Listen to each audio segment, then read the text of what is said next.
They've continued to work and grow and implement their program and are setting the foundation for what they want to get accomplished here over the next couple of seasons. I think one of the most intriguing teams this offseason is the Miami Dolphins. The Dolphins have the capital to do whatever they want. They're competing and building a culture. I believe in team. I would say that. If you want to strive to do something great as a group, you got to work together. You have a plan, you stay true to the plan, you execute the plan. The Dolphins, this is how you turn around a franchise, like this. We're trying to build a team that's going to win right now, and we'll be very aggressive. Welcome to the field, your Miami Dolphins. We're looking for guys who are tough, who are smart, who are competitive, love to play. They have landed some big fish. Love what the Miami Dolphins did. You're trying to build something there. Fitzpatrick throws to the end zone. It is Parker. Darnold never saw the pressure coming, and he's leading. Siki wide open. Touchdown. Let's have some fun and play together, man. Win on three, win on me. 1, 2, 3, win. If you can get a group of young men to band together, to believe in one another, to practice and prepare at a high level, then you'll win ball games. Big man, touchdown, picked off by Bobby McCain.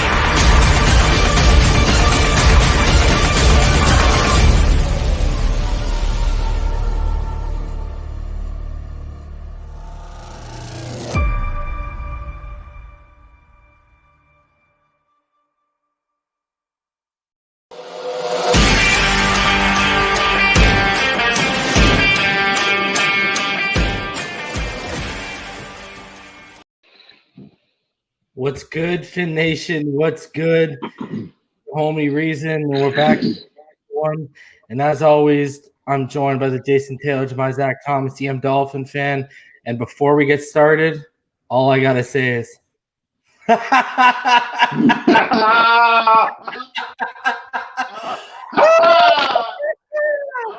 my God. Man. oh boy. Wow. Oh. What's funny? Where y'all at? What's so funny, homie? Yo, I thought Rosen was going to the Hall of Fame after week one, after one practice, bro. What's going on? I know, right? I mean, man, he was making a Pro Bowl this year, and Rosen is definitely our guy and our starter. Yeah, buddy, he's going to be in Canton by 2021. No questions asked. Wow, man! Where are those individuals that was pumping him so much last week? I haven't. You can hear all I'm hearing is crickets chirping. That's it. Hey, EM. That's all I'm hearing. Hey, EM. Where are those two guys that were telling everyone to be patient? Just give them time to get acclimated to the game speed, get comfortable with the playbook, and you'll see him. And I believe our actual quote was, "You'll start seeing it open up for him a little bit more." Where are those two guys? Where are they at, EM? I could have sworn I heard him on this platform. I could have sworn there was somebody on this platform. Two individuals on this platform. I don't know. Maybe I forget their names. I forget their names. Oh my God! The world is burning. The world is burning. Well, it looks like the left arm of God came by with a big bucket of water and put that fire out. Yeah. Wow. Man, I don't know what to say. I mean, he's on schedule, in my opinion. He's right on schedule. And all I gotta say is this: on schedule. Y'all need to do the knowledge, do the homework, do the timeline. He went from having his worst practice on Friday to the basic consensus being on Saturday. He had his best practice on Saturday of camp. And now on Monday, after a walkthrough yesterday at Hard Rock Stadium, Tua Tagovailoa, it comes out and has arguably the best overall consistent day of any quarterback flashing so far in the 6 days of pads. Absolutely. And what do we say, Reason? I mean, in all seriousness, we talked about this privately and publicly, but privately, we were talking the other day, and we were going over what potentially could be what could potentially be going on with Tua, which is why we're not seeing the splash plays, the wow moments in practice. And Again, dude, it was his fourth and fifth practice ever at the NFL level after not having pads on since last November. 9 months. Sorry, guys. It took for the sixth fully padded practice for him to blow it up for everyone. My bad. Right? My Lord. I don't get these individuals, but it looks like Reason he's right on schedule. It looks like right on our schedule. Right on our schedule. Exactly. He's right on schedule. This is what happened. This is what happened when people start not listening to the guys who know the nuances of the game, who do the film study, and they start listening to a guy who, instead of being on the offensive line or defensive line in college, he was on the drum line. All right? That's your problem. When you're not doing the homework, you're not doing the knowledge yourself, and you're leaning on someone else who ain't doing it well, you're going to get misinformed. You're going to get miseducated. And this first week has been a perfect example to everyone of why myself and EM started this channel. Perfect example of why we started this channel. All right? That's all I'm going to say about that. Wow. You're killing me, homie. You killing me, bro. Bro, but that's the problem, bro. You got someone that's literally told you personally, "Oh, I play both sides of the fence, so I'm right either way." Come on, dog. My God. You know what? And I'm gonna say this. Shout out to the homie Great One DeVore, because at least he keeps it $110 with the Rosen love, and he ain't flip-flopping like a pair of sandals, all right? So shout out to the homie for Great One DeVore for holding true in his trench and being a man about it and taking it on. Well, he hasn't taken anything on the chin, but if Rosen ends up going, I guess he would have taken. But at least he's a man about it. So shout out to the homie Great One DeVore. Plug his channel a bit. He'll be showing some Madden 21 gameplay later tonight, guys. So that's the homie right there. That's the homie right there. That is the homie, bro. Like right there. Yeah. But at the end of the day, man, I think Tua's just, he's getting his feet under him. He's getting more from. I want to know how he's out here throwing 3 touchdowns to 3 different people and he's only a one-read quarterback. That shouldn't be happening at NFL practice. Let alone in an NFL game. That is interesting. One read quarterback. Wow. Yeah, I agree 100%. And I gotta say, that coverage from Brandon Jones on the Malcolm Perry wasn't anything to shake a stick. It was good coverage. Right. It was good coverage. And you know what people were trying to paint today? People were trying to paint, he wasn't in stride. Are you crazy? Crazy? That's what people were trying to say. He wasn't in stride. First of all, he was in stride. Second of all, follow Travis. Follow anyone that was there today. What was the one consistent thing we heard? Swirling winds, high winds. Exactly. It was very windy today in the training facility, and he was throwing against the wind in that throw. Hey, that's just a reflection of his arm strength. I guess his arm is stronger than a lot of people. Well, we were telling people they were sleeping on his arm strength way too much. We're not dealing with a Joe Burrow arm here. This guy's got zip on his balls, and you can see it over the intermediate level. He shows you tons of zip, man. And you hear the receivers. You hear the receivers. You hear Devontae. You hear Jakeem Grant. You hear all the receivers that have caught balls from him. They said, "Man, this kid throws a tight spiral as you can possibly throw." So, it's ridiculous, bro. And we'll show you because I highlighted this morning. I started off this morning with Malcolm Perry on Twitter, and I just said, the one I reiterated what I said to all of you guys out here, the subscribers, about the one thing that's surprising is how pillow-like soft his hands have been. And I mean, he was displaying them again, man. Malcolm Perry, guys, he's making a push. Dude. If I would slot in my top 5 right now based off what we're hearing, and again, objective, I'm not letting my subjective opinion come in here, guys. Objectively, this is what you would basically probably be safe betting on as your 5 right now. Obviously, they might keep 6. They might even take a 7th because of injuries. We'll talk about that later. Are starting to pop up. But also, they might protect some of the guys on the practice squad as well. But anyways, my top 5 right now would be Parker Williams, Jakeem Grant, obviously Isaiah Ford. Once I heard it about his quote-unquote elite understanding of the playbook, I was like, okay. And then And you want a guy like that because not only does he understand his route trees, but he understands everyone else's route trees if anyone's exactly. Especially if you got rookies out there. And then it sounds like number 5, you could pretty much slot in Malcolm Perry right now. I mean, who else are you going to put there at 5 right now? Hey, that's legitimate. That's a legitimate argument. I mean, and then now it's a battle. It's a battle for that 6, and if they have a 7th spot, and then to be protected on the practice squad, I think, bro. Yeah.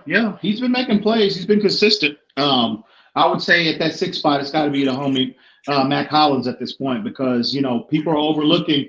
When they're looking at these articles and they're highlighting Tua and Fitz and all these other players, but yet down at the bottom, well, Max shined when Tua's throwing him the football. Oh yeah. He made a one-handed catch, right? Yeah. At the very bottom, you're seeing consistently Mac Hollins' name pop up in these reports as someone who's making plays. Just saying. So, yeah, man. But yeah, Malcolm Perry looks like he's been consistent. That's all you want from a rookie, especially a 7th rounder. He's been making plays since day one. So very encouraging to see in here. Hold on a second.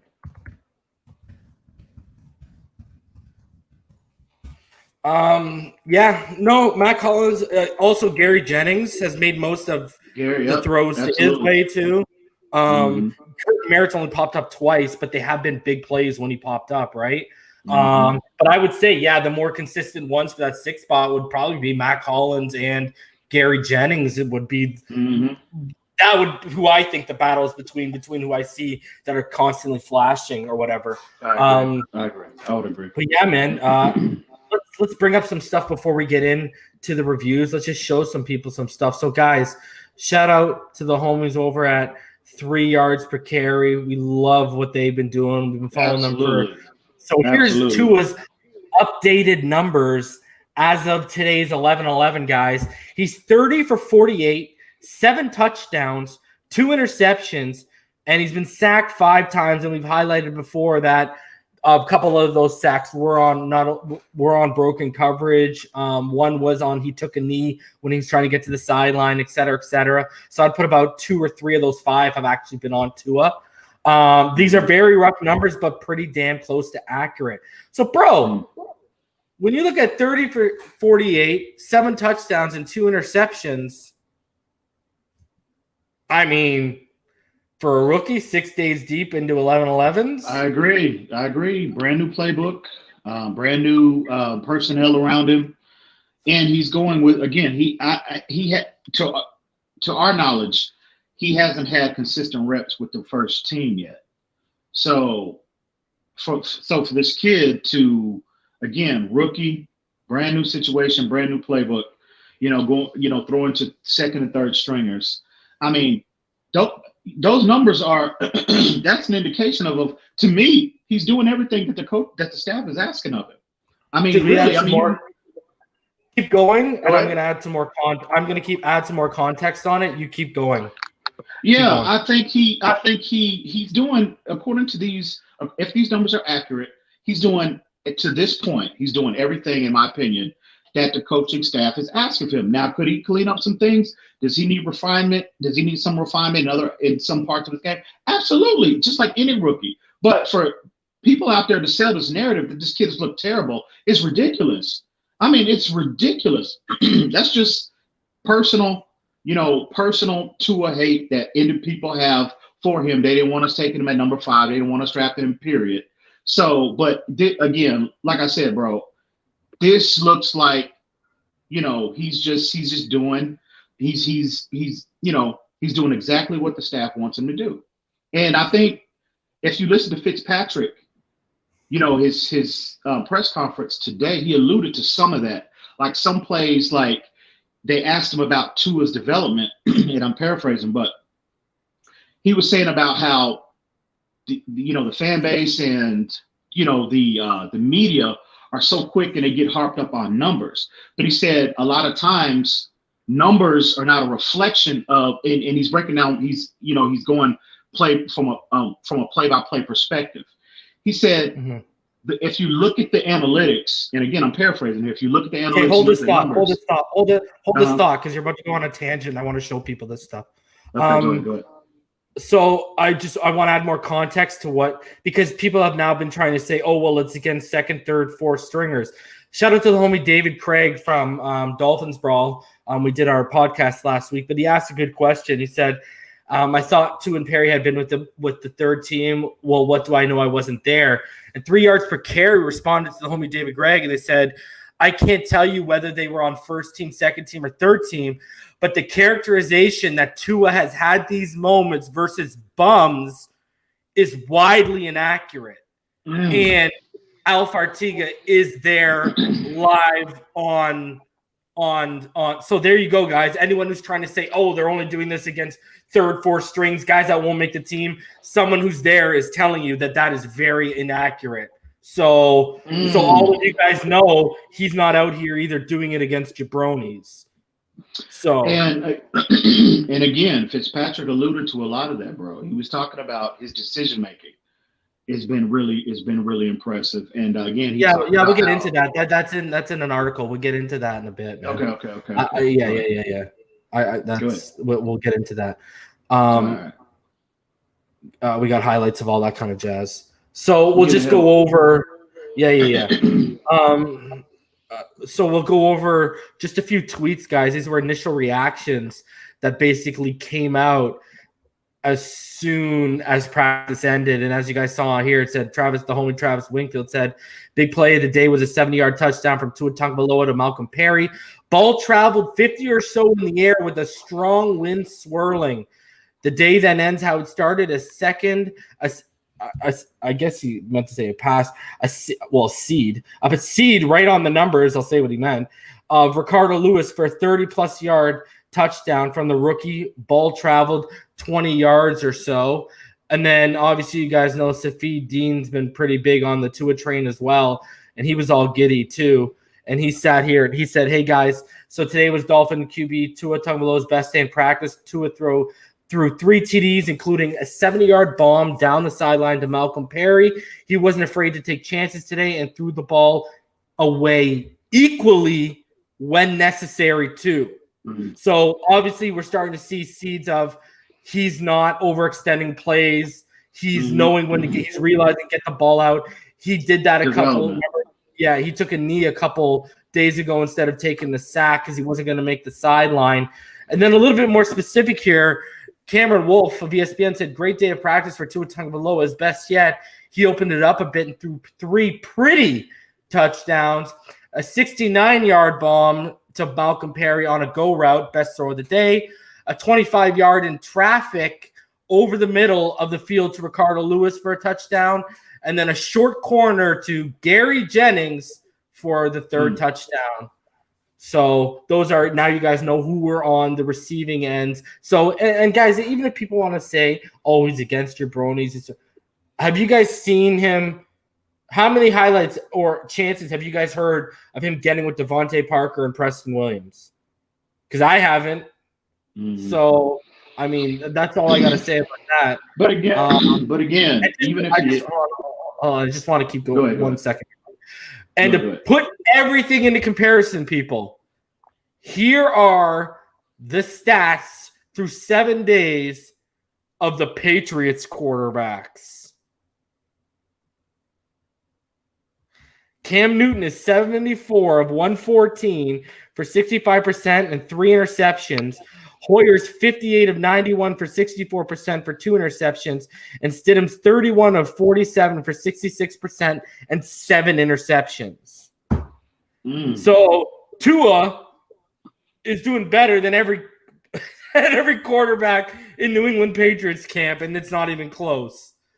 So y'all need to pump the brakes.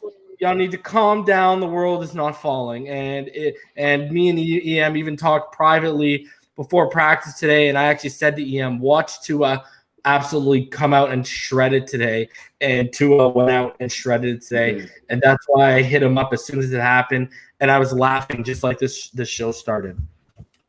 Go ahead, it just seems like, bro, he's just on schedule. You know, I hate to keep repeating myself, but I mean, I don't know what else to say. You know, it seems like he's just, you know, he's getting more familiar with the playbook. Okay, he's getting more acclimated to just the NFL speed, and his confidence is growing. You know what I mean? Again, he's just getting, and we were, we talked about this last week. That's all it's going to take. And we said this months ago. Okay, to address a certain individual's comment about us saying that he was going to come in from day one and light the world on fire. No, that's completely inaccurate. What we said was, just like any rookie transitioning to the NFL, they have to get they have to get acclimated to the NFL game, playbook, speed, confidence, et cetera, et cetera. And so what did we say, Reason? We said once he started to get more entrenched in the NFL game, you're going to see his natural ability start to take over, and you're going to see a lot what we saw at Alabama in terms of the wow plays, the accuracy, everything that sold Tua Tagovailoa to the world. We would start to see once he became more entrenched in the NFL game, and that's exactly what's going on right now, in my opinion. So he's growing. And again, the beat writers, even though Tua earlier, since day one, even though Tua hadn't had the quote unquote splash plays, one thing was evident amongst everybody that observed him was that the accuracy, the anticipation, the arm talent is there. And the ball placement. And the ball placement is there. They were all consistent about that. So if there were multiple reports about people not seeing that would be more alarming to him not having quote unquote wow plays. And you know what? And you know what I gotta say too? And yeah, Adrian, he was being serious because he literally told EM directly that he plays both sides of the fence, so he can say he's never wrong. Like literally, that's what he told me. Anyways, what impressed me the most, bro, this is what impressed me the most, is last week, in the middle of the week, Flores literally came out and he said, we got to shoot 3-pointers, none of this dinking and dunking. That's not going to win ball games. He wanted guys to take more chances. So, start of the new week, what does Tua do once he starts feeling a little bit more comfortable? Starts taking more chances, bro, and it works out for him. Like it's like he answered the call and the challenge that Flores put out to his quarterback room, which we already know Fitzpatrick had been airing it out in 11-11s. But a lot of people did say that Rosen was checking down just basically almost as much as Tua was too. And a lot of people indicated that it was mainly directed at Josh Rosen and Tua Tagovailoa. They were making safer throws. And, Tua opens it up and he goes out and has his best day, bro. And again, is he going to have bad days? Yeah. Yeah. We're just absolutely. Like, this is literally, guys, the beginning. This is the first page of a long novel. Absolutely. Like, we're not into chapter 2. We're not into chapter 3 here. We're still at the beginning of chapter 1. Like, that's what I'm saying. Like, you got to expect he's going to have bad days as well. That's how it works. Absolutely. Like, you're a rookie, man. Absolutely. So, and again, we're not putting Tua in the Hall of Fame yet. Okay. No. I want to be clear. We're not even saying he's beaten out. We're not even saying you got to start him day one and look at the day he just had. Exactly. Guys, let's be honest with ourselves. If that was Josh Rosen having that day and not Tua Tagovailoa, everyone and their mother in that dark corner of Dolphin social media would be clamoring for Josh Rosen to start and trying to convince all of you that he's going to be in Canton by 2021. Exactly. No, listen. Well, this is encouraging to hear about Tua. Like, take it day by day. Live for the day. Exactly. Enjoy the good days. Try to find the context out for the bad days of why they happen. Come on, man. Like, that's how we handle this. We want to see him. We want to see him. We want to see the consistency. We want to see him to continue to stack good practice on top of good practice on top of good practice. Yeah, exactly. That's what we want to see. You know what I mean? So, but we're not surprised by these reports. I literally said to EM today, guys, literally said to him privately, give me a week and a half of what everyone saw today. Then you might see me saying, well, we might have to start thinking about Tua. I won't even get to the point where I'm saying start him. I'll be saying, you know what?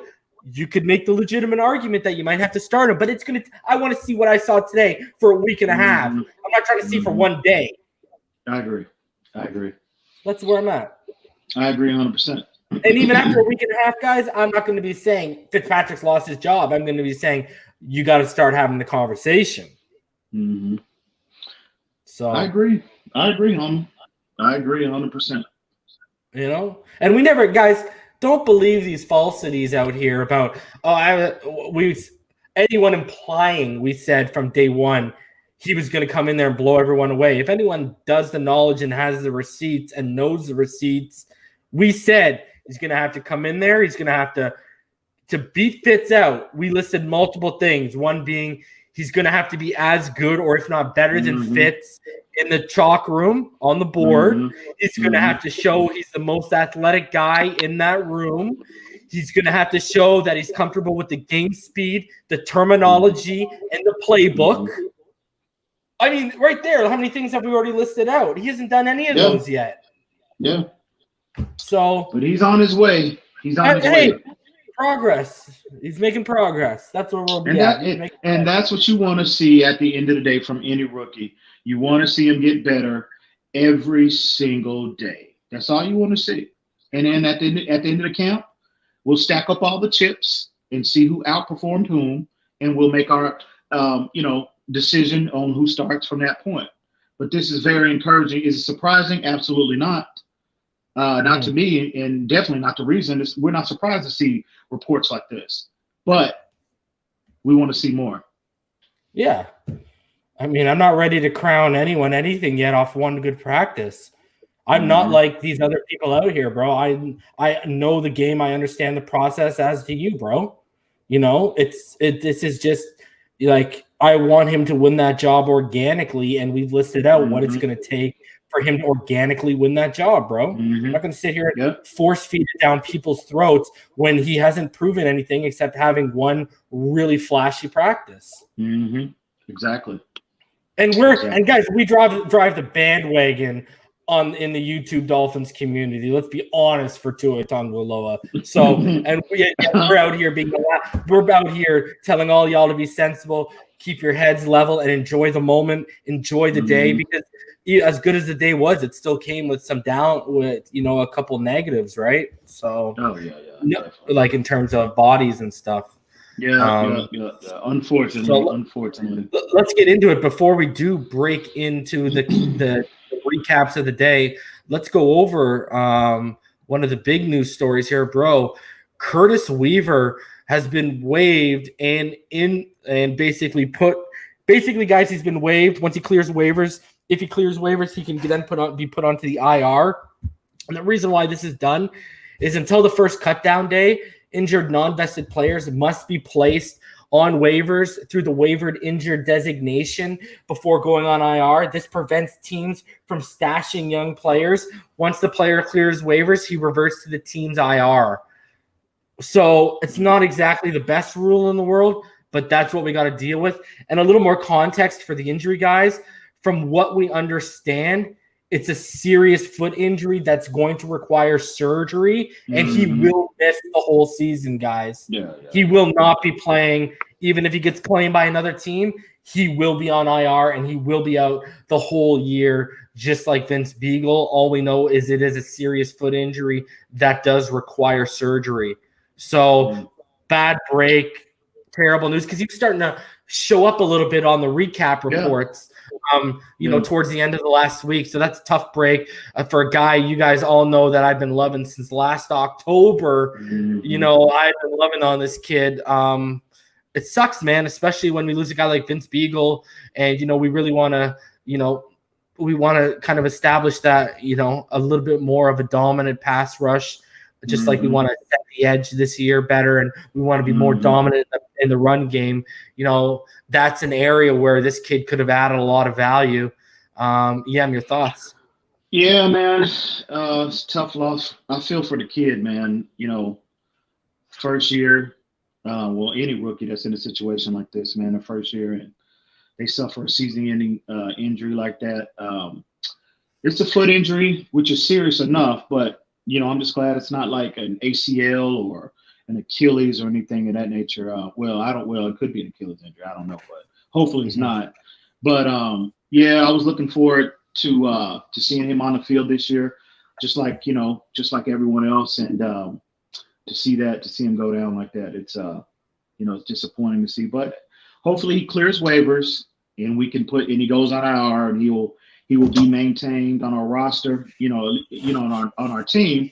That way he can get surgery, get his rehabilitation completed, come back bigger, faster, stronger next year as a result of it, and and just keep it moving, bro. But yeah, it's definitely disappointing to see. My heart goes out to the kid, bro. You know what I mean? And so, but I think he'll be fine. I'm just my primary concern is his status on this team. I just hope somebody doesn't poach him, off the waiver wire. So we'll see. We're definitely going to be monitoring that the next couple of days to see how that unfolds. But yeah, man, it's disappointing to see. But yeah, man, just get your surgery. Get his surgery. Get his get your body right. Get your rehabilitation done. Just come back bigger, stronger, faster next year.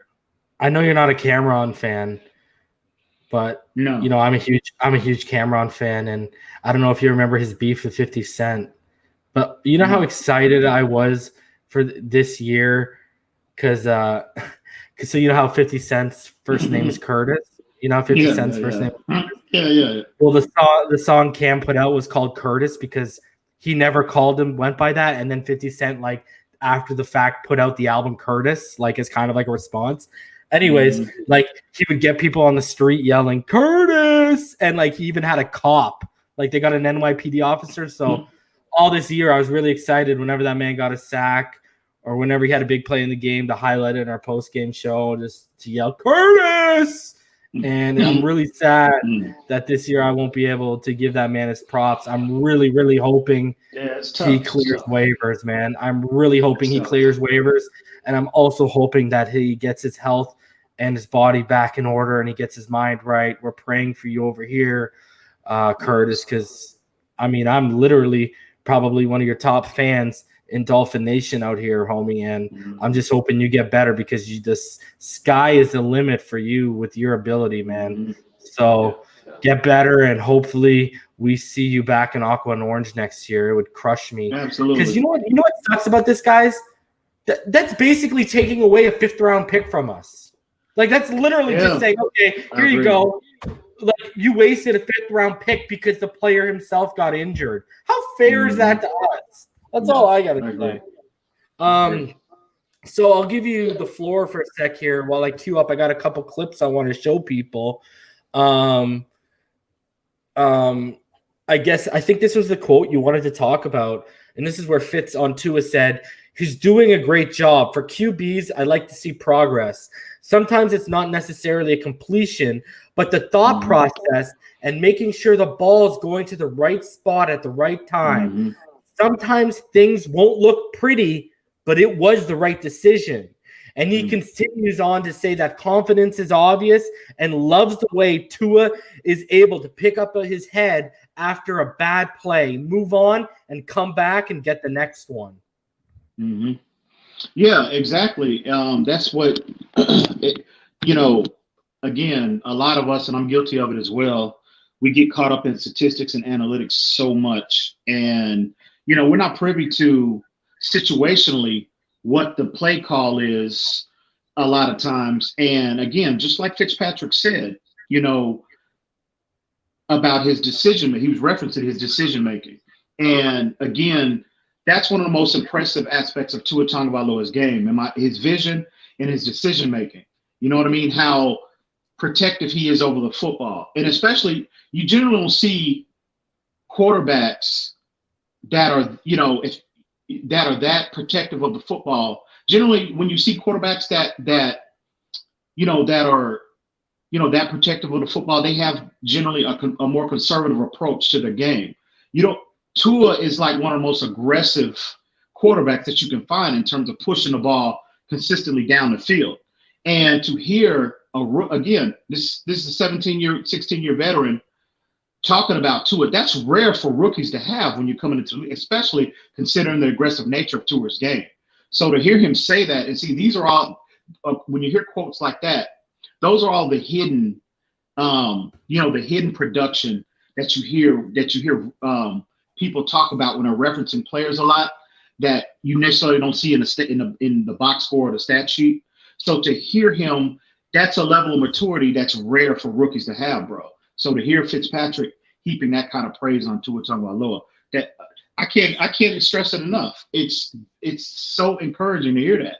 And so again, we just want to see him continue to improve every day. And in that exact same interview, he also talked about how Tua has just gotten incrementally better, day by day. So it's a lot to be encouraged about, to hear the players. It's one thing to have beat writers talking about players, but when you hear the players know firsthand, who's the real deal and who's not. They see them every single day. They've seen the great players. They know what it takes to be successful in this league.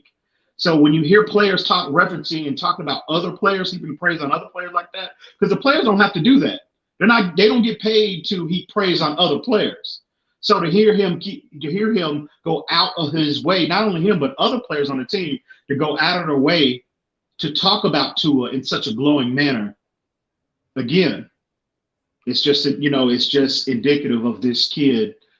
Everything that we talked about leading up to the draft process of why we want him to be our signal caller for now and for the future. So, bro, it's nothing. I'm not surprised to hear him talk about it. I'm really not, to talk about him in that light. So it's encouraging, man. Very, very encouraging. So guys, let's do a few clips today. We'll go through a few Tua clips, and then we'll hit up a clip recap of today's practice, guys. So first of all, for those of you who haven't seen it, here is I believe this is the Malcolm Perry throw today, if I remember correctly. It might not be, but I think it is. Looks like it. Hold on.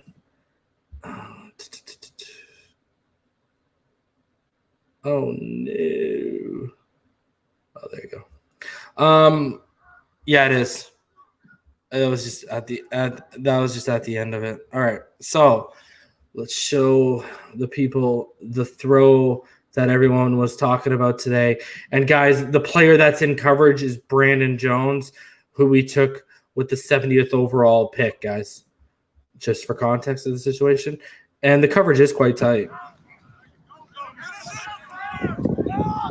Technically, he could have got a pass interference for grabbing the jersey the way he did. If you guys watch again, grabs a handful of jersey right there. That's just a perfect pass. There's nothing Byron Jones. It's nothing Byron Jones could do about that, bro. Perfectly in stride. Anyone trying to tell you that ain't in stride? I don't know what they're watching. Boom.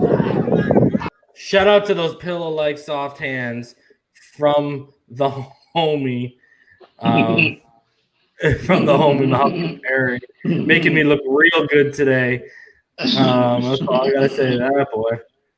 All right, and guys, I wanted to highlight because the one thing we've talked about on stream here is it's clear that a rapport is developing between Tua Tagovailoa and Malcolm Perry. And shout out to the homie Josh Houts. He clipped together a bunch of the highlights that have been made available to the media of the two getting in work together. So let's check them out.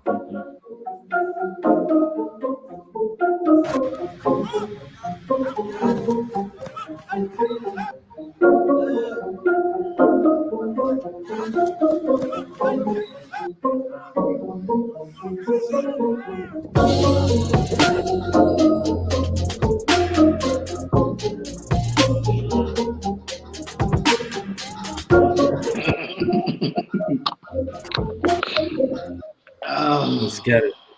Let's get it, bro.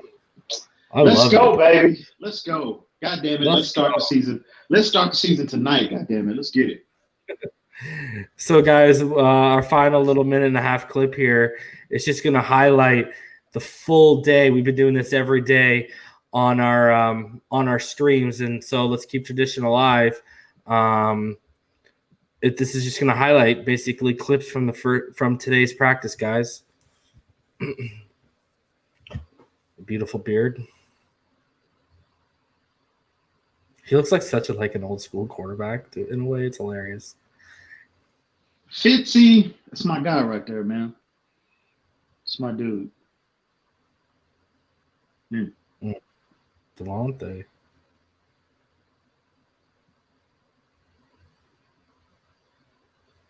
Who was that? Isaiah Ford? I was looking at the ball and I noticed the spin. A little bit dead. Preston getting it in though. Mm-hmm. Man, could we have 2 1,000-yard receivers this year? No, bro. Preston and Devontae, everyone are saying, have been our best players at camp.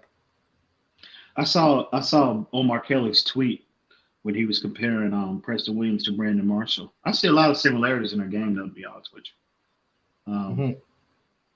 But yeah, Van Ginkel's showing up and showing out. It's your time, boy. Yeah. Oh yeah. This guy's got to be especially, man. With now Weaver going down too. Mm-hmm. Man. Yeah, man. Yeah. Yeah, Beagle. I think, man. I think that Vince Beagle going down is going to be. I think people are not realizing how significant that potentially could be. Who knows? Van Ginkel or whoever steps up in his role. They might step up and for all we know, Jerome Baker might. But as of right now, I think Vince Beagle is going to have a significant role in his defense this year. And to lose him for the season, I was looking forward to see his growth and development that a lot of people were, a lot of reports were referencing about him this offseason. And yeah, man, to see him go down, it's significant for sure. But again, like Flores said, man, it's it's next man up mentality. And we're all grown here, we're all professionals here, and the next man has to step up and fill that void. For sure, man. So, agreed. So let's get into the recap of the day, my friend. All right, let's start off with, we're going to go through the Miami Herald. Then we'll go over the Tua tracker on Palm Beach, and then we'll look at what Sun Sentinel said today. So starting off with the Miami Herald. And guys, basically everyone's working together under these circumstances in terms of like all the beat writers from each publication.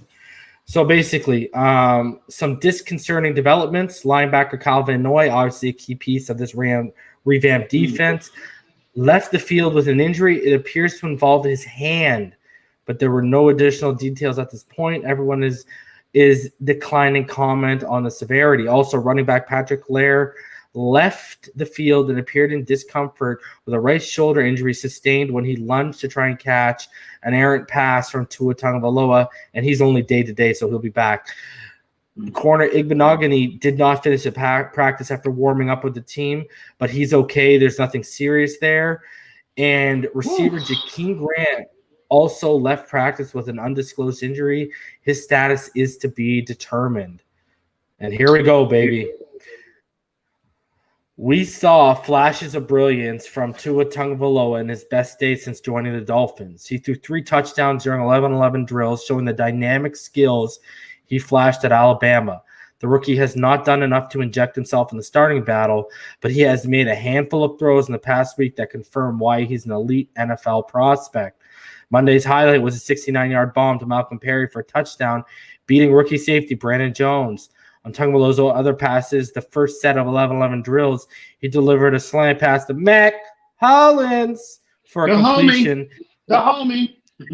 And another to Ricardo Lewis, but the Ricardo Lewis, even though it was completed, fluttered because of the wind. Linebacker Camus Grugier-Hill broke up one Tagovailoa pass. During the second set of 11-11s, Tagovailoa completed a 4-yard pass to Mac Hollins and then threw an incompletion. In the third set of 11-11s, Tagovailoa threw 2 darts to Mac Hollins for completion. And then Tagovailoa completed a 25-yard touchdown pass to Ricardo Lewis on the 4th set of 11-11s after an errant throw caused Laird to reach out and injure his shoulder, which they highlighted earlier. And he ended the day with a touchdown to Gary Jennings on a nice throw in the corner of the end zone, which we highlighted earlier what route it was for you guys. Tagovailoa also delivered several pinpoint passes for touchdowns on one-on-one drills, the ones they didn't tell you about today, featuring only a receiver and a defensive back. It would be interesting to see what Tagovailoa could do if he were throwing to Devontae Parker and Preston Williams in 11-11 drills instead of rookies or journeymans, but the Dolphins have not yet attempted to do that. So, guys, you see 3 yards per carry. Alfred telling you he ain't throwing against bums, but it's clear he's getting the scraps of the pile when it comes to who he gets to throw to. So he might be throwing against good competition, but they're telling you right here he ain't sniffing any of those ones yet. So as for unquestioned starter Ryan Fitzpatrick, he connected. That's what it says. That's not me. He connected on a 20-yard pass plus yard gain to Parker on a crossing pattern and also hit Williams on a crossing route. But Matt Breida dropped a Fitzpatrick pass, and Fitzpatrick also threw an incomplete pass during that first 11-11 period. During the second 11-11, Byron Jones broke up Fitzpatrick's pass to Williams in the end zone, and Nick Needham broke up a Ryan Fitzpatrick pass. And guys, y'all need to go check out Travis Wingfield too. Travis Wingfield did highlight how Nick Needham over the last week has been breaking up a ton of passes. So that's something that had been left out of some of these reports. But Travis Wingfield, probably the best guy out there that does it, going into detail. He mentioned it on his Twitter, and he mentioned it in his last article. So check him out. And on the third series, Nick Needham again broke up a Ryan Fitzpatrick pass to Preston Williams. Fitzpatrick then threw an incomplete screen pass and dumped off to fullback Chandler Cox for a modest gain. During the final session of 11-11s, Fitzpatrick completed a 15-yard pass to Parker against Needham, but Bobby McCain intercepted a Fitzpatrick throw in the end zone. Josh Rosen's role was fairly limited in 11-11 work on Monday. He completed an out route to tight end Adam Shaheen on one play, and that's literally as much as Josh Rosen gets of this article. Besides cornerback Xavier Howard, the only 2 players not at practice on Monday were, again, Curtis Weaver, who we found out was waived, and now Kevon Frazier, who's missed the past 3 practices for what the team is calling personal reasons. Linebacker Jerome Baker returned to practice after missing 1 session and a half with a minor injury. Malcolm Perry, the versatile rookie from Navy, the Swiss Navy knife, had a long touchdown reception Monday, but then he fumbled later on in the day. Wow, besides 1 drop, the fumble is the only other mistake I've heard him make in practice. Defensive tackle Devon Gottschall, who's having a decent camp, dropped Jordan Howard for a loss in the backfield on 1 rushing attempt. But Howard also had a long run behind a huge hole created by the left side of the offensive line, which was anchored by Eric Flowers. According to multiple sources, the Dolphins did re-sign Trent Harris today, guys, and now you know why, because more than just Vince Beagle, but the Weaver thing too. And he's got familiarity with what they want to do. So Breon Borders, who has popped off with interceptions, had a tackle for a loss. He has been active and impressive at times in the first week. Borders signed earlier this month, has 13 games of NFL experience. So that is the Miami Herald's observations. EM, let it rip. Put it back up, Reason. Can you put it back on the screen for me? Oh, you would after I close it. My bad, homie. Bro, you talk what you got to talk because I got to log back in and all this jazz. What do you need to see? Mac, just put the whole article back up there so I can scroll down. Mac, well, I can't show you the whole article. I can only show you like pieces of it all the time, right? So that's what I'm saying. What do you want me to highlight for you? Well, that's fine. That's fine. It's cool. It's up. It's gonna come up. Okay. Well, it's good. It's good to hear Devon Gottschall finally. We've got a positive report on him actually making plays today. Man, that was encouraging to see him.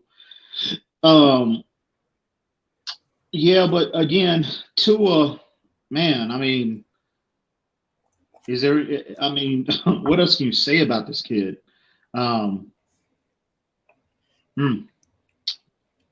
Yeah, Tua, I mean, again, like I said, like we talked about earlier, bro, it appears that he's right on schedule in his development. He's looking like he's grasping things. Things are coming. The speed of the game looks like it seems to be slowing down for him. Malcolm Perry looks like he and Malcolm Perry developed a rapport. There's still no guarantee that he's going to make the roster, but it's encouraging to see that he's developing some kind of chemistry, some sort of chemistry with Tua. Kind of scroll up a little bit, please. We'll go to the next section of the article.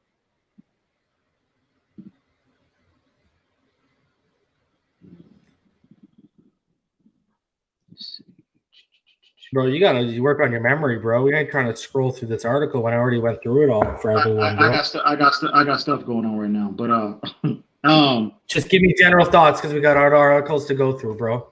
All right. Yeah, it's good to see Nick Needham. We talked about this a couple of days ago about how, we saw several reports about Nick Needham's stock, might be down at this point because he got, he had a rough first day where he was beat twice by Jakeem Grant and Kirk Merritt. But again, you referenced Travis. Travis has been consistent since the start of training camp last week about how good of a camp he's having, and so that's encouraging. Well, and look at the guys who beat him. The guys who beat him had 4.3 speed. Yeah, exactly. That's asking a lot for any cornerback to run stride down the field with those guys. So, and again, Jakeem Grant, here we go again. Man, we were just talking about if he could just get his durability issues resolved. And man, here he is again, going down, having to leave practice again. Hopefully it's nothing serious. I'm not going to jump the gun and panic right now, but here we go again with Mr. Grant. So, but again, hopefully it's nothing serious, man. He gets back on the field sooner rather than later. No, yeah, for sure. And it is nice to also see, it's crazy. He's not only he's flashing, and he's making second and third string receivers flash as well. Mm-hmm. You're already seeing the ripple effect of what this kid can do when he starts going out there slinging the football and he starts making proper reads, et cetera, et cetera. You are already seeing other players reap the benefits of Tua starting to get comfortable and acclimated, right? So, and that article really does pose a good question. What could he do if he got reps with Parker and Preston? And I wonder well, I know Fitz is the presumed starter, but I just think it's a matter of time before if Tua keeps performing, we talked about this privately earlier, if he keeps performing like this, he stacks up another 2 or 3 practices like this, they have no choice but to start. No, I said a week and a half. I'm going to say a week and a half. So I need to see you got to give me 6 or 7 of these. Well, I'm not going to go that far. If he has days like this, if he stacks up another 3 practices like this, they have no choice but to start getting him reps with the ones. I mean, but it's also the second week. You could fall back to reality in the third week. Well, yeah. That's what I'm saying. Give me a week and a half of consistently displaying why you were taken 5th overall, and then we'll talk. That's where I'm at with that. I hear you. So, and that's legit. And because, you know what? The more reps the more comfortable he will be by the time you do get him with those ones. So that's where I'm at. Like, if you can get to a point where he's at like a ridiculous comfort level with the 2s and 3s in terms of understanding what's being called, processing what he's seeing in front of him pre-snap, getting used to the speed of these receivers, but also how quickly the windows do start to close so we can get kind of an idea. Yeah, okay. And I think, you give me a week and a half. And bro, I'm not talking about a week and a half of give me 3 or 4 touchdowns a game. Bro. Right. I was going to say, give me a week and a half of every day I'm seeing progress in all these facets of your game, like we're starting to see. That's what I'm saying, okay? And I would see the turnovers like minimized as best as possible. I agree. If you see him, if we continue to see the mental growth that we're seeing, because that's what's going on, it's just mentally everything is slowing down for him, and he's just applying. It's just the application of what he's learning in the classroom, and we're seeing that every single day. And if he continues to if he stacks up another 3, I might be getting a little ahead of myself, but he stacks up another 3 practices, 3 or 4 practices like this, and it necessarily doesn't have to throw for 3 touchdowns, but the continued mental growth that we're seeing from him, man, I think they have no choice but to see what they have, with the ones. And people don't realize, bro. He's been slowly making his way back since March in terms of throwing. All these other guys, pre-draft process, we're going to the Senior Bowl. We're working out with full-fledged NFL quarterbacks. So not only is he trying to get acclimated to the speed of the game, but he's also trying to get his rhythm as a passer down. Exactly. He's trying to get that comfort again of sitting in the pocket, getting used to seeing things again. Because like this is the first really like live action of any kind he's seen since November, man. And like, reason just to get the feel of having pads on. You know what I mean? Exactly. He had pads on in 9 months. 9 months. Exactly. Yeah. So, man, I tell you, again, everybody needs to just pump the brakes and let this situation play out. The cream always rises to the top. I will say this though. We just prefaced everything with what we said, but I'm going to use that all as a preface to this. And he did what he did today, only the 6th practice in. Think about that. Okay? Think about that. Yep. Okay? And again, no mention of Josh Rosen. Wow. Oh no, you got a blurb. Well, apparently Josh Rosen had a nice throw to Adam Shaheen. Woo-hoo. Yeah. He's starting. Get the yellow jacket. Get the head mold made of this guy. We're ready to go, bro. Get the head stats. Let's go. He's going to Gavin, bro. That's very telling. It's telling. Yeah. So sounds like Tuca decided to open it up, and with Josh Rosen's stuff, he turned into check down Charlie probably today. Because they said they didn't use him as much, but they indicated that he had opportunities to throw. And clearly he didn't open it up when he had the chance. And you know what's funny?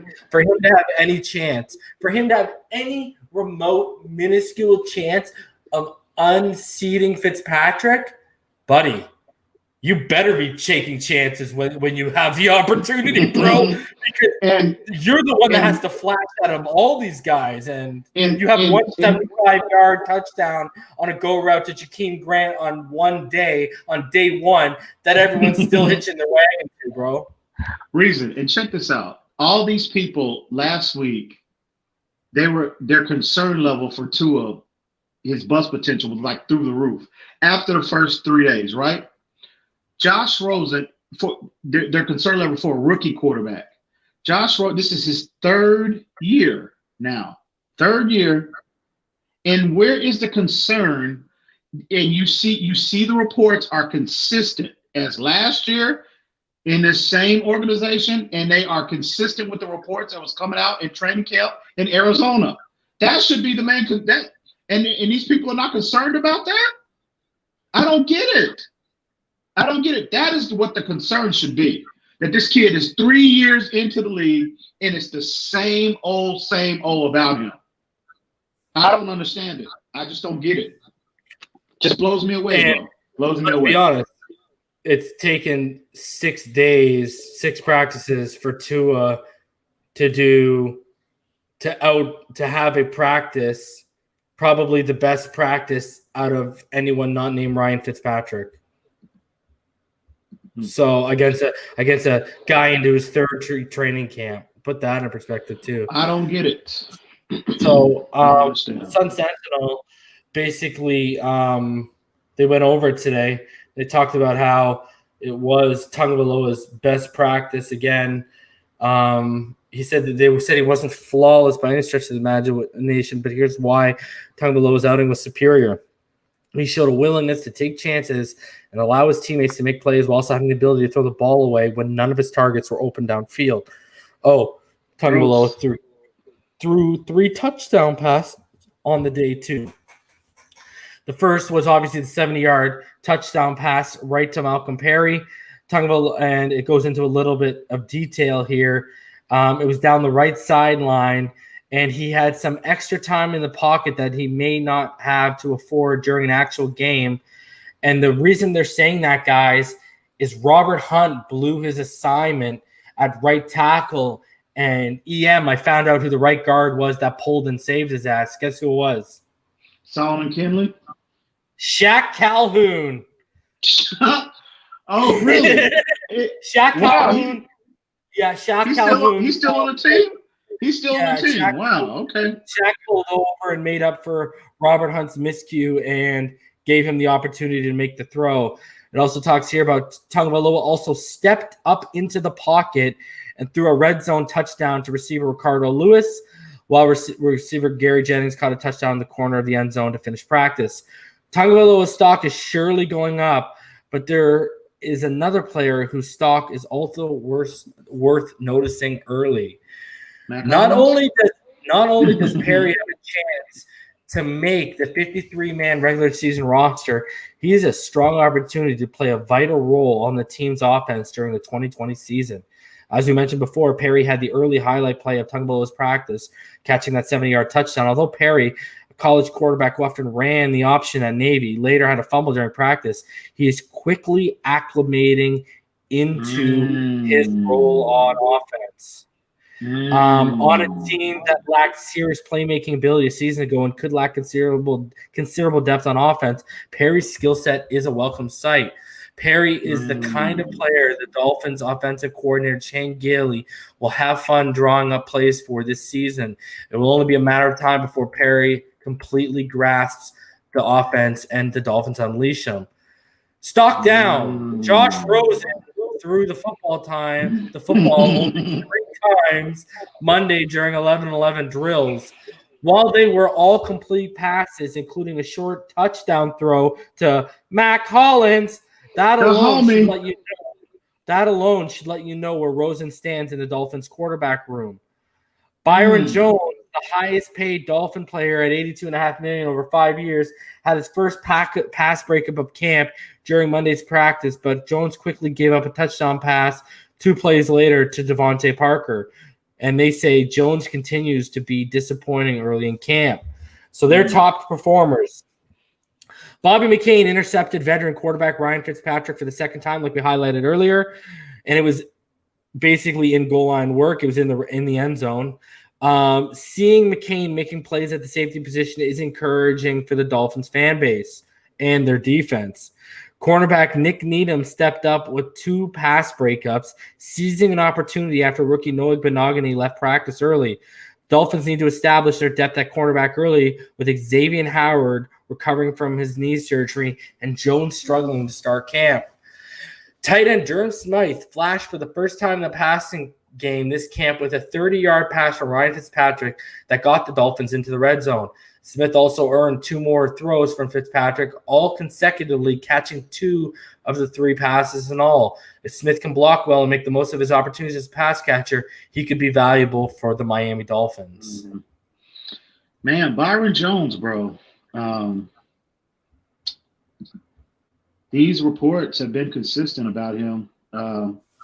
But my my initial reaction was that I just think Devontae Parker might be blossoming into like a top, a top 5, top 3 type, receiver. But man, these reports have been, every single day it's like Parker and Preston Williams are like taking turns against them, bro. That's not good. That's an $82 million cornerback right there. And we never heard that about Xavier Howard. As long as Xavier Howard's been here in South Florida, we've never heard reports like this coming out in training camp. Him and Devontae's battles in training camp are actually kind of legendary, bro. For Xavier kind of locking him down consistently. And I get Devontae Parker was not the player then that he is now. I understand that. But man, at the end of the day, Byron Jones, come on, man. That $82 million, bro. Oh, I get Devontae as a monster. And Preston Williams, he could be blossoming to something really special, but damn, you're supposed to be that guy. You were brought in here. You're going to get the opposing team's number 1 wide receiver. Is Devontae Parker that good? That remains to be seen. But, you're talking about, man, these reports are consistent. Every single day, it's like 2 or 3 reports. Preston Williams makes big play on, Byron Jones in coverage. Then next thing you know, scroll down in our article, Devontae Parker's getting him. Jakeem Grant is getting him. Man, no, I don't want to see that. I understand. I do think Devontae Parker. Can I say this? Go ahead. From consistent reports have been Devontae Parker and Preston Williams are our best players in camp so far. To the point where you saw Omar's gushing article about Preston Williams today, and the serious question is, and I'm going to ask it to everyone in the comments, just give me a yes or a no. Can we have 2,000-yard receivers this year with Devontae Parker and Preston Williams based off what you guys are hearing in camp? I want you guys to answer in the comments below after the video, and I want you to answer in the live chat right now. Give me a yes or a no. Can Devontae Parker and Preston Williams both hit 1,000 yards or more? So for the first time in a long time since the Duper brothers, since the Mark brothers, we could have 2 1,000-yard receivers. Let us know in the comments. But, that's the reality of it is, we were really worried. We highlighted, in terms of usually it takes about a year for a guy, 12 months for a guy to start feeling normal after that kind of after the recovery, right, on that injury. And it looks like Preston is just taking off where he left off. Yeah. And when you look at it, man, honestly, bro, Fitzpatrick knows how to throw to these guys. Xavier basically with Devontae had been mirroring him since he came into the league in practice. If these guys have the ability, which I believe they do, to be 2 1,000-yard receivers, bro, is it really that bad when the only, Jakeem Grant, when we heard Byron blown by Jakeem Grant, again, that was on day 1, just like Nick Needham, bro. Haven't heard it since. Haven't heard it since, right? And you know what? If it's only going to be Devontae and Preston Williams that are out there lighting them up, and they both look like they have the capability of being 1,000-yard receivers, you gotta take the good with the bad in that one, bro. I'll say this. Okay, I'll give him the benefit of the doubt in that regard. But I want to see reports where he's making plays. I'm sorry. $82 million. Well, we did, right? On the first day or the second day, they pointed out that he made a play on Devontae, and he has made plays on Devontae Parker in the end zone. This has happened. But on the first day, he made a play on Devontae Parker in the end zone, and because they weren't going full-out contact, he just, let him come down with it. But he let everyone know. He got his hand on the ball and let everyone know I could have taken it if I wanted it. And then there have been other practices where he has made breakups in the end zone. Well, I'm not hearing enough, I should say. $82 million. I want to see. I want to hear more. Sorry, but buddy, am I concerned? I'm not concerned.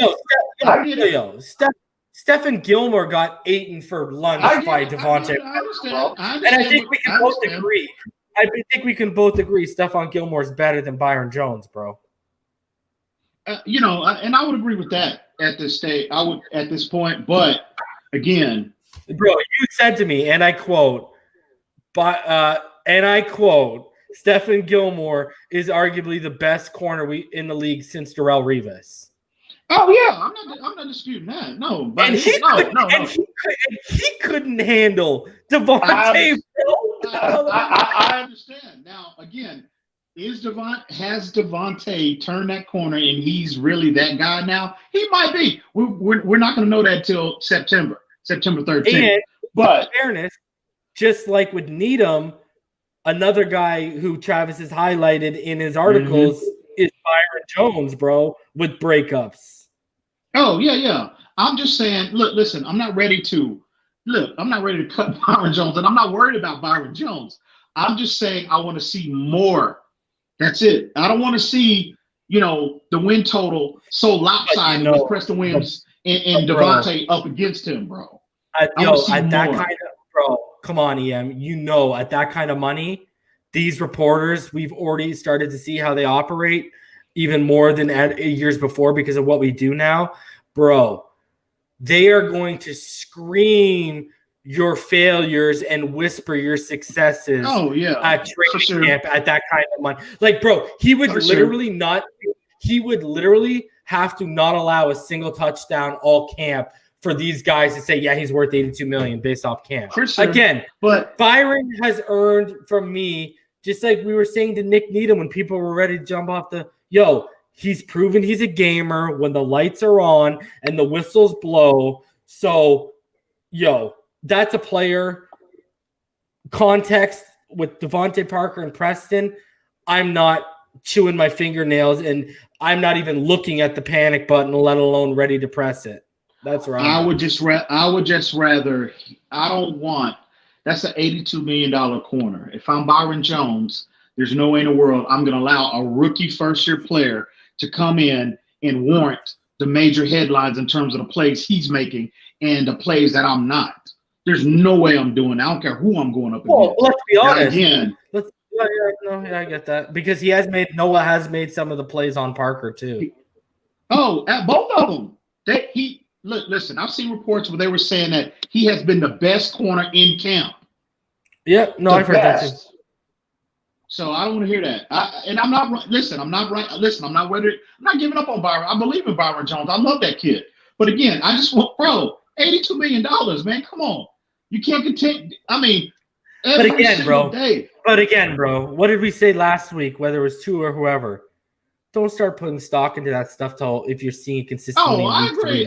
Look, listen. So we're clear. I'm not saying to get rid of Byron Jones. I'm not giving up on him. I'm just saying if it's me, I have that kind of pride, bro. $82 million cornerback. You know what I mean? There's no way in the world. I get it, every corner is going to give up plays. But damn, 3 and 4 every single day. Come on, man. And you get this rookie who's continuously flashing, making plays on the very players that are giving you so many problems to this point. No, I'm not allowing that. I'm sorry. I'm an all-pro. I'm a Pro Bowl. I'm not allowing that. We got 110 in the room right now. We had about 118 a little bit ago. Smash that like button. Subscribe if you haven't. We're getting subscribers every day. I mean, we started this stream off with 1,112 subscribers. And, guys, it's been an awesome ride bringing info to you guys. I'll be sitting on the Zooms tomorrow night. But, yeah, man, we've gained 2 subscribers since we started this stream. If you guys like the content and you're not subscribed, go ahead, hit that subscribe button. Show us a little bit of love. Hit that like button, too, if you got the chance. And I'll give you guys an update on who I'll be sitting in tomorrow with those Zooms. I haven't got the information yet of who the players are yet, so I'm praying and the fingers are crossed I get to sit on Tua tomorrow, brother. All right. I want to talk about Earl Thomas a little bit here, and I want to also talk about Yannick and Jadeveon Clowney. Do you want to open it up to some of our subscribers, or do you want to take questions after we talk about this? You can open it up. That's fine, bro. Yeah, guys. We're going to open it up. Bro. We're going to give you about half hour, 45 minutes. We'll open it up for you guys. All right. Cool. We're not going to open it up. So I'll drop the link in the comment section right now. And you guys, if you're feeling froggy, come and hop on. Okay, so let's talk about a few things while we wait for the backstage to fill up a little bit. Earl Thomas. First of all, guys, I saw someone yesterday from an audio podcast try and pitch, oh, well, Earl Thomas doesn't fit what we do schematically. Wrong. He's still rangy from side to side. He has a high football IQ. The read recognition ability is still there. He's proven he's versatile in zone, in man concepts. So, you don't have to worry about it. He is a scheme fit. The question is the attitude, because a report came out today that none of the Ravens players wanted him on the team anymore. What do you have to say to that? I mean, in terms of the player, I would absolutely welcome him with open arms on this team, considering what we have at that specific position. He's an immediate upgrade over what we have. I think he's a scheme diverse player. He's good. He's been good over the duration of his career in zone and, like you said, man concepts. So, I mean, I don't know who that was that said, I wish he would kind of elaborate a little more on why he didn't think he would be a quote unquote scheme fit. But the player, he's a little long. He's getting up in age. He's 30. It's clearly one of those people who doesn't watch film but is trying to sound smart. Yeah. Well, whatever. But he's 30. He's a little longer too, 30, 31, but he's still extremely productive player. Is he, that 4-3 guy we saw coming in as a rookie out of Texas? Maybe not, but he's still rangy. He still can cover the back third of the field with the best of them. I would welcome him, the player, with open arms. Now,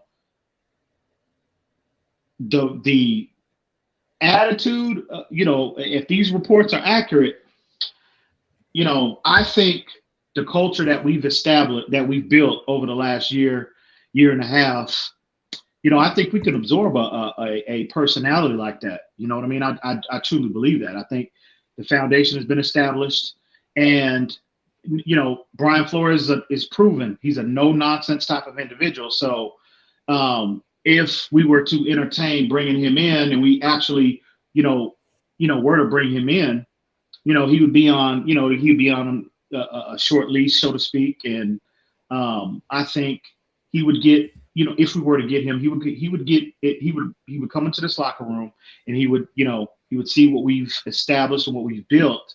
And I think he'd fall in line. I think we have the players. I think we have the players with enough. We have enough good players that would kind of, garner his respect. And again, it's a new start. It's a brand new start. So whatever happened in Baltimore, that's a Baltimore issue. It's not a Miami Dolphin issue. So the player, absolutely, I'm entertaining that all day. But is it on the table? I hope so. Because you know how I feel about Bobby McCain sitting back there. He's one. All it's going to take is somebody to breathe on him, and he's on IR for 6 weeks. So we all know about his durability issues at that position. So yeah, I'm entertaining that all day, bro. To be honest, at a reasonable price. Yeah. All right. So before we get to the guys backstage, just keeping up. Let's go on to something that I wanted us to talk about. Okay, so the talk obviously is with all these the guys we're having that can shift over and play end in this 3-4 base, because a lot of them are taking the injury bugs hit.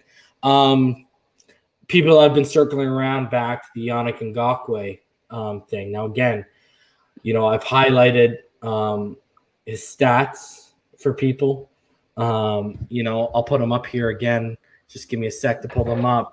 But if you look at Ngakoue, he's a guy who's probably going to be demanding between like ballpark 16 to 20 million a year, bro.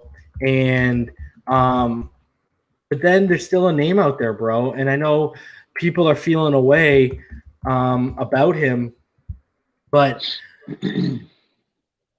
Davion Clowney's still out there, bro. And the thing here that I'll say is one guy is going to cost you a second round pick and you're going to have to extend him or he's just going to walk away, right?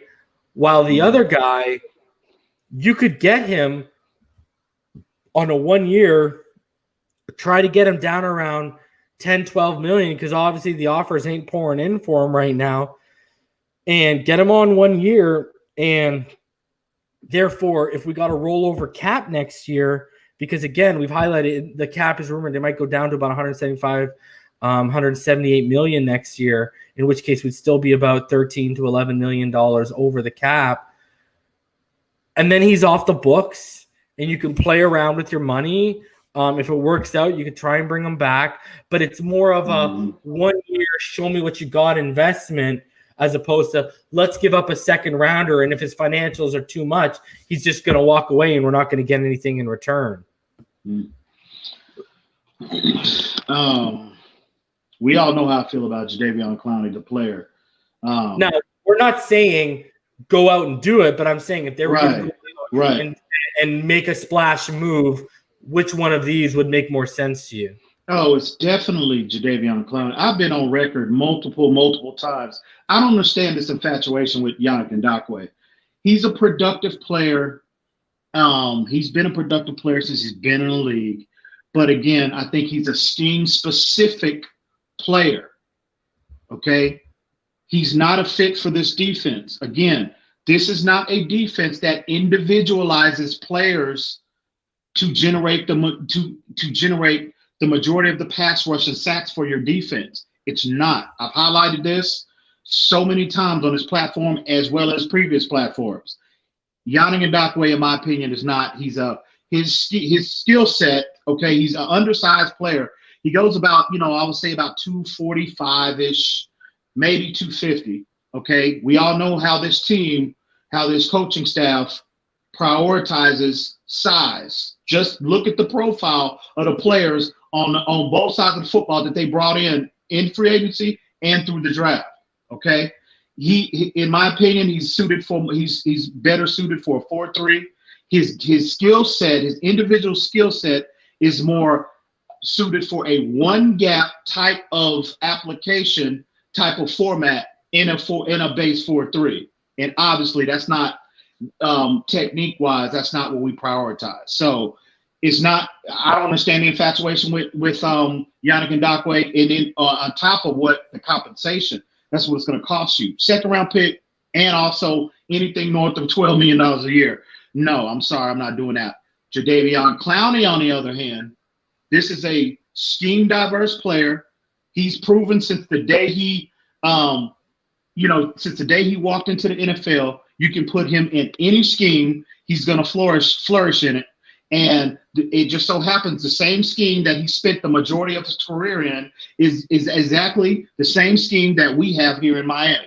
Okay, so he's one of the more, when he's healthy now, and that's a big win. That's a big if. That's a huge issue with Jadeveon Clowney. I think that's why he's still on the market, because teams are, they're not willing to make that kind of $15 million investment on a player with, that amount of durability concerns. And I get that, and I understand that.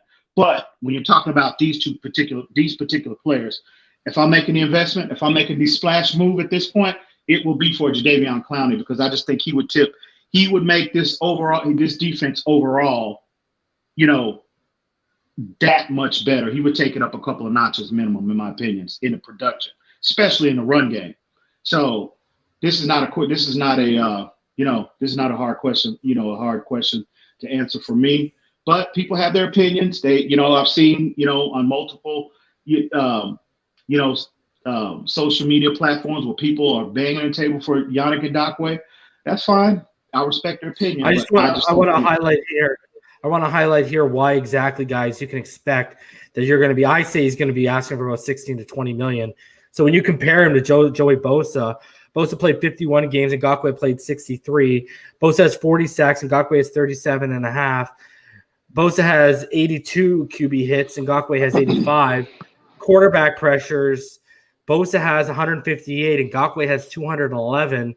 Forced fumbles, Bosa 6 and Ngakoue has about 14. So very, very similar baseline stats, which is going to put him in a very expensive ballpark, bro.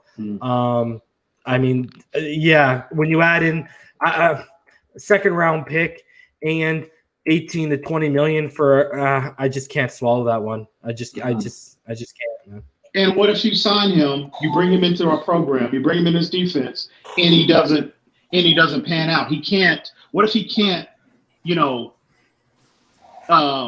fulfill his, what if he can't live up to the other responsibilities that this defense requires of a player at that position? What if he can't? So what you've done is you've invested a second round pick and a $15+ million contract in a pass rush specialist is what you've done. No, I'm not making that move. In a scheme that doesn't require the pass rush to come from one specific exactly person. You don't make a move like that. So, gentlemen, what's up, everyone? What's up, guys? Hey, Fitz up. Fitz up. Hello, hey, everyone. Hey, Larry, before we get started, don't bring that foolishness to this platform, sir. Don't start. Hey, listen. That's not nice, yeah. Don't bring that foolishness up here, bro. Hey, come on. It would be fun if somebody did for foolishness. You can do whatever the hell you want on yours, but don't bring that foolishness here, bro. Just saying. Yo, man. What's up, man? What's going on? I agree with you on the Bobby on Jones, but here's the thing: the more I see Parker doing this to Jones, the better I feel about the second half of the year not being a fluke. He's coming out ready to ball again. Thank you, Todd. Great, Todd. It excites me more about Parker than worries me about Jones. In other words, Parker owning Jones has to be absolutely not concerned about Jones, okay? If I had that concern, all I have to go back and replay what he did to Gilmore, okay? It just, I'm going to go the half full. That tells me Parker's going to be awesome this year. I agree. I agree. And who knows? And who knows that if Xavier Howard was healthy, actually on the field, he might be given extra blues as well. Who knows? Oh, yeah. So, but yeah, I agree 100%. And it also shows me Preston Williams is taking that step up. Mm-hmm. The way he's playing. But to be honest with you, reason I talked about this earlier this morning. We really shouldn't be surprised as a fan base to see these two players making plays. They were making plays early on even in the first half of the season. Yeah, Preston Williams and Devontae Parker. After that surgery, I'm surprised Preston's back doing what he's doing right now as well as That's the biggest surprise for me. That's the biggest surprise for me. Amazing. That's all I could say. I didn't see that coming, guys. Honestly, I never saw that coming. With Preston Williams. He put in the work. Mm-hmm. Yeah, I agree. Yeah. Talking about foolishness and my pre-camp prediction of starting lineups, I thought it was a very good chance Preston Williams would start on IR, or the 6-game IR. Yeah. Because that's kind of interesting. You don't hear like 1 year, less than a year, somebody coming back from. The reason now we talked about privately about when Preston, it was last year when he got hurt. If you remember, reason we talked about. You remember his pre-draft evaluation, some of the red flags about him. We talked about privately. We were concerned that this kid would actually put his head down and put the work in to get back on schedule, and he proved us, to be complete idiots in that regard because this kid has just killed his rehabilitation. Tua went over there and rubbed his healing magic on him. Both of them. No, maybe Fitzpatrick rubbed off some of his magic on him. Hey, both of them come back quickly from their injuries to look in the way they're looking. By the way, guys, I think we all forgot. All of a sudden people are discovering that Preston Williams looks like a lot like Brandon Marshall. Guys, let's remember, before his camp and his rookie season, he spent a lot of time with Brandon Marshall. A lot of what he did because Marshall was helping him, giving him tips, because they're basically the same size athlete. Yeah, really. Yeah. I wasn't remember. I had that comment that when you look at him, last year I had that comment is that when you look at him, he looks like Brandon. If you just put 15 on there, he looks like Brandon Marshall. Yeah, he does. He plays like Brandon Marshall. He does. It's a good thing. No, Ronald, what's good, homie? A Brandon Marshall without the baggage. Yeah. Thank you. Yeah, well, that's the only bad thing about hanging out with Brandon Marshall. Well, Havoc. He gave us a good season. He gave us a good season. Hollins. Tell us about Hollins. Oh, Mac. You talking about Mac Hollins? You talking about? You talking about the lemon pepper poppy? You talking about the Wingstop employee of the month? Is that the talking about? Is that the homie right there? You talking about the district manager for Miami Subs? District manager. Guys, it's just do, okay? Well, maybe not. You know, he'd be calling that Mac Hollins to make this team, and we got to give it just do. No, maybe not because of Allen and Wilson opting out. Looks like the team. Look, Wingstop will be there for him. Whether he makes the team or not, Wingstop will always be there for him. Hey, have it. Let's be fair. Let's be fair. Let's keep it 100. Just like we've seen the reports with Tua, I'm telling you, Matt Collins' name keeps coming up. This kid keeps making plays. I'm telling you. Let's keep it real. It's fair. No, you know when I started taking him was when they highlighted the one-handed catch he made. And I was like, oh, okay. And then consistently on the report, every single him and Tua, Mac Hollins, Myles Gaskin, and Malcolm Perry seem to be the three that have the best rapport with Tua Tagovailoa. I would agree at this point. I would agree. You know, my whole thing is let's just pump the brakes and make sure he's not on the training table by the end of training camp. Because that is his history. That's legit. Hey. I never disputed that. That's legit. I'm just telling you. I hear that Hollins got on the team because he brought his own tape. I heard he got on the team because he brought his own chicken seasoning. And he was like, "Listen, I got y'all in the cafeteria." That's cute. That's real cute. I had to do it. You should be ashamed of yourself, Rhino. Yo, did you hear it happen? I'm sorry. Hey, my guy's out here. He's lobbing it up. I'm knocking it at the park, bro. Didn't you hear what happened to him? He left the seasoning back in his locker. He told Josh to go get it for him. Rosen came back, threw it at him, way over his head. Matt Collins had to stretch out, and he had to jump over. He made the catch, and then guess what he did, bro? He made the team roast quarter chickens in under 30 minutes, bro. I hear you. That's cute. Rosen strikes me as more of a. Listen, you should be ashamed too, Reason. Rosen strikes me as more of a paprika guy. More of a paprika guy. Mediterranean. Hey, man. Hey, listen. There is no doubt in my mind that these players listen to this platform. Reason and I, we know firsthand. They listen. So bro, stay tuned. What you want me to say? Hey, put respect on that man's name. Put some respect on that man's name. In all seriousness, you know what, guys? I don't want him in the slot. I don't want him going over the middle because that's the way he's going to be back on the training table. We'll see. I mean, so far he's been upright. I'll give him that much. He's been upright. That's all he's been doing is making plays. That's fair. He's been doing it. You know, guys, the one guy I've been kind of disappointed I haven't heard more positive things of is Gary Jennings because he has so much talent, physical talent. You know, he would have been an ideal fit physically with a Tua in the slot area, but we haven't heard much of anything positive about him. And that's the same about. You can say the same about Merritt too. He's had two. Another one. We haven't heard anything about Merritt. Gary Jennings has had 2 touchdowns from Tua, and then Kirk Merritt.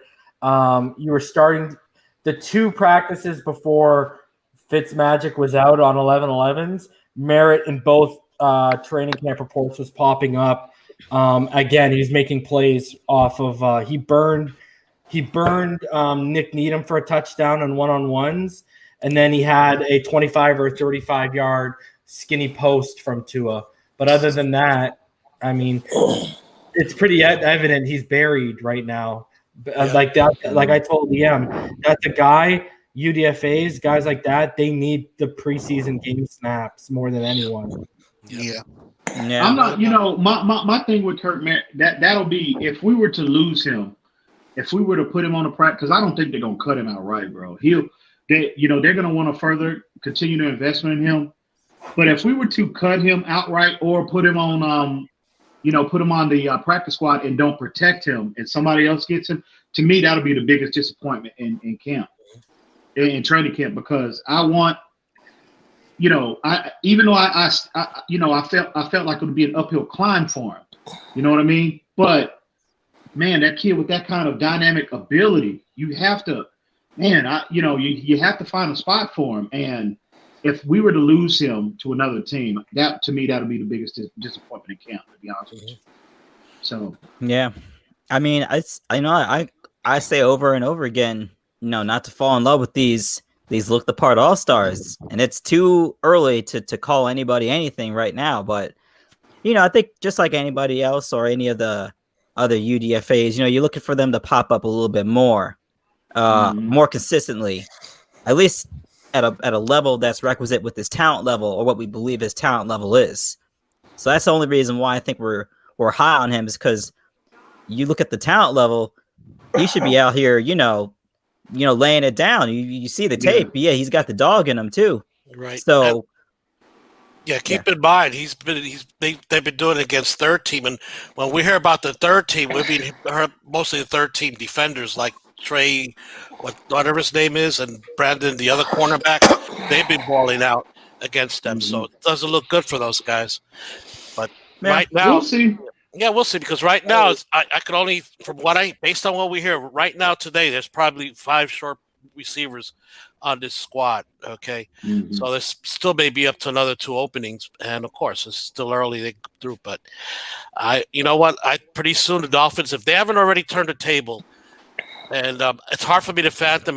I would have done it personally, but with Rosen being limited today. I think they might have turned the table and said from now on they're just going to primarily work with the first and second teamers to get them ready. Now you got to remember, this is the perfect year for teams to hide how good some players are doing if they want to stash them on the practice squad. That's a good point. Yep, that might be it. That's a really good point. I didn't actually think of it. That's a good point. That's a really good point. You're not going to let everybody know how good Merritt's doing if you want to stash them on the practice squad for a week, or Cole, or any of the young guys. Yeah, that's fair. Especially Merritt. And what I brought up before is also very true, but Merritt's had a lot of publicity about his abilities, and it's be hard for a team that's wide receiver starved not to take him. But a lot of I don't think you'll see as much activity as we usually see before the first game of the season. When they set their rosters, and then after everybody's passed through waivers, they're having pickups here and there. I don't think you're going to see that much because, number one, there's not going to be any game tape out there of all these unrestricted free agents, and people want to keep who they know because of COVID-19. But unfortunately, players like Merritt just had so much hype that some wide receiver desperate team is going to say, we got to take a look at this kid. We got to give him a chance because what we have is trash. That's where it comes to hurt us. People knowing we actually have a lot of quality, they're going to have to let go. It's going to probably. And we all know who the wide receiver desperate teams are: New England and the Jets. Yeah. Well, the Jets are desperate. Hold on a sec. Pyromancer, what's good, bro? It's your first time ever being on the show, man. What's going on, brother? Pyro. Hey, what's going on, man? I'm glad to be here. Welcome, bro. Welcome. What's up? Yeah, nice to finally put a voice to the guy who's been in the comments, bro. You got anything? It's your first time, bro. So the floor is yours. Anything you want to say? Well, first of all, I just want to, say that, with Curtis Reaver, that really hit me, man, because I was really hoping to see what he was able to do, and I hope and pray that he gets past waivers and we have him in IR.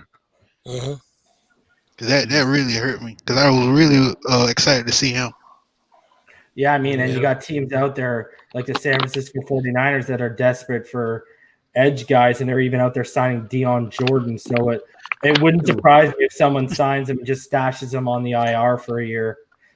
So yeah, it could happen, but again, this COVID-19, I don't think there's many teams that could afford just to give up a roster spot because remember he has to start the season on a roster, then they could put him in IR.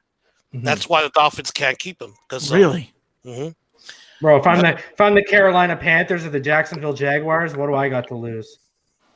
Yeah. Oh, the New York There are Jets. teams that way. I agree. Yeah. But we just don't know yet, so it's going to be interesting. Let's be honest. If I'm the New England Patriots, what do I have to lose come next year? Like he'll be on IR, and he'll be one of their best pass rushers, and he's on IR.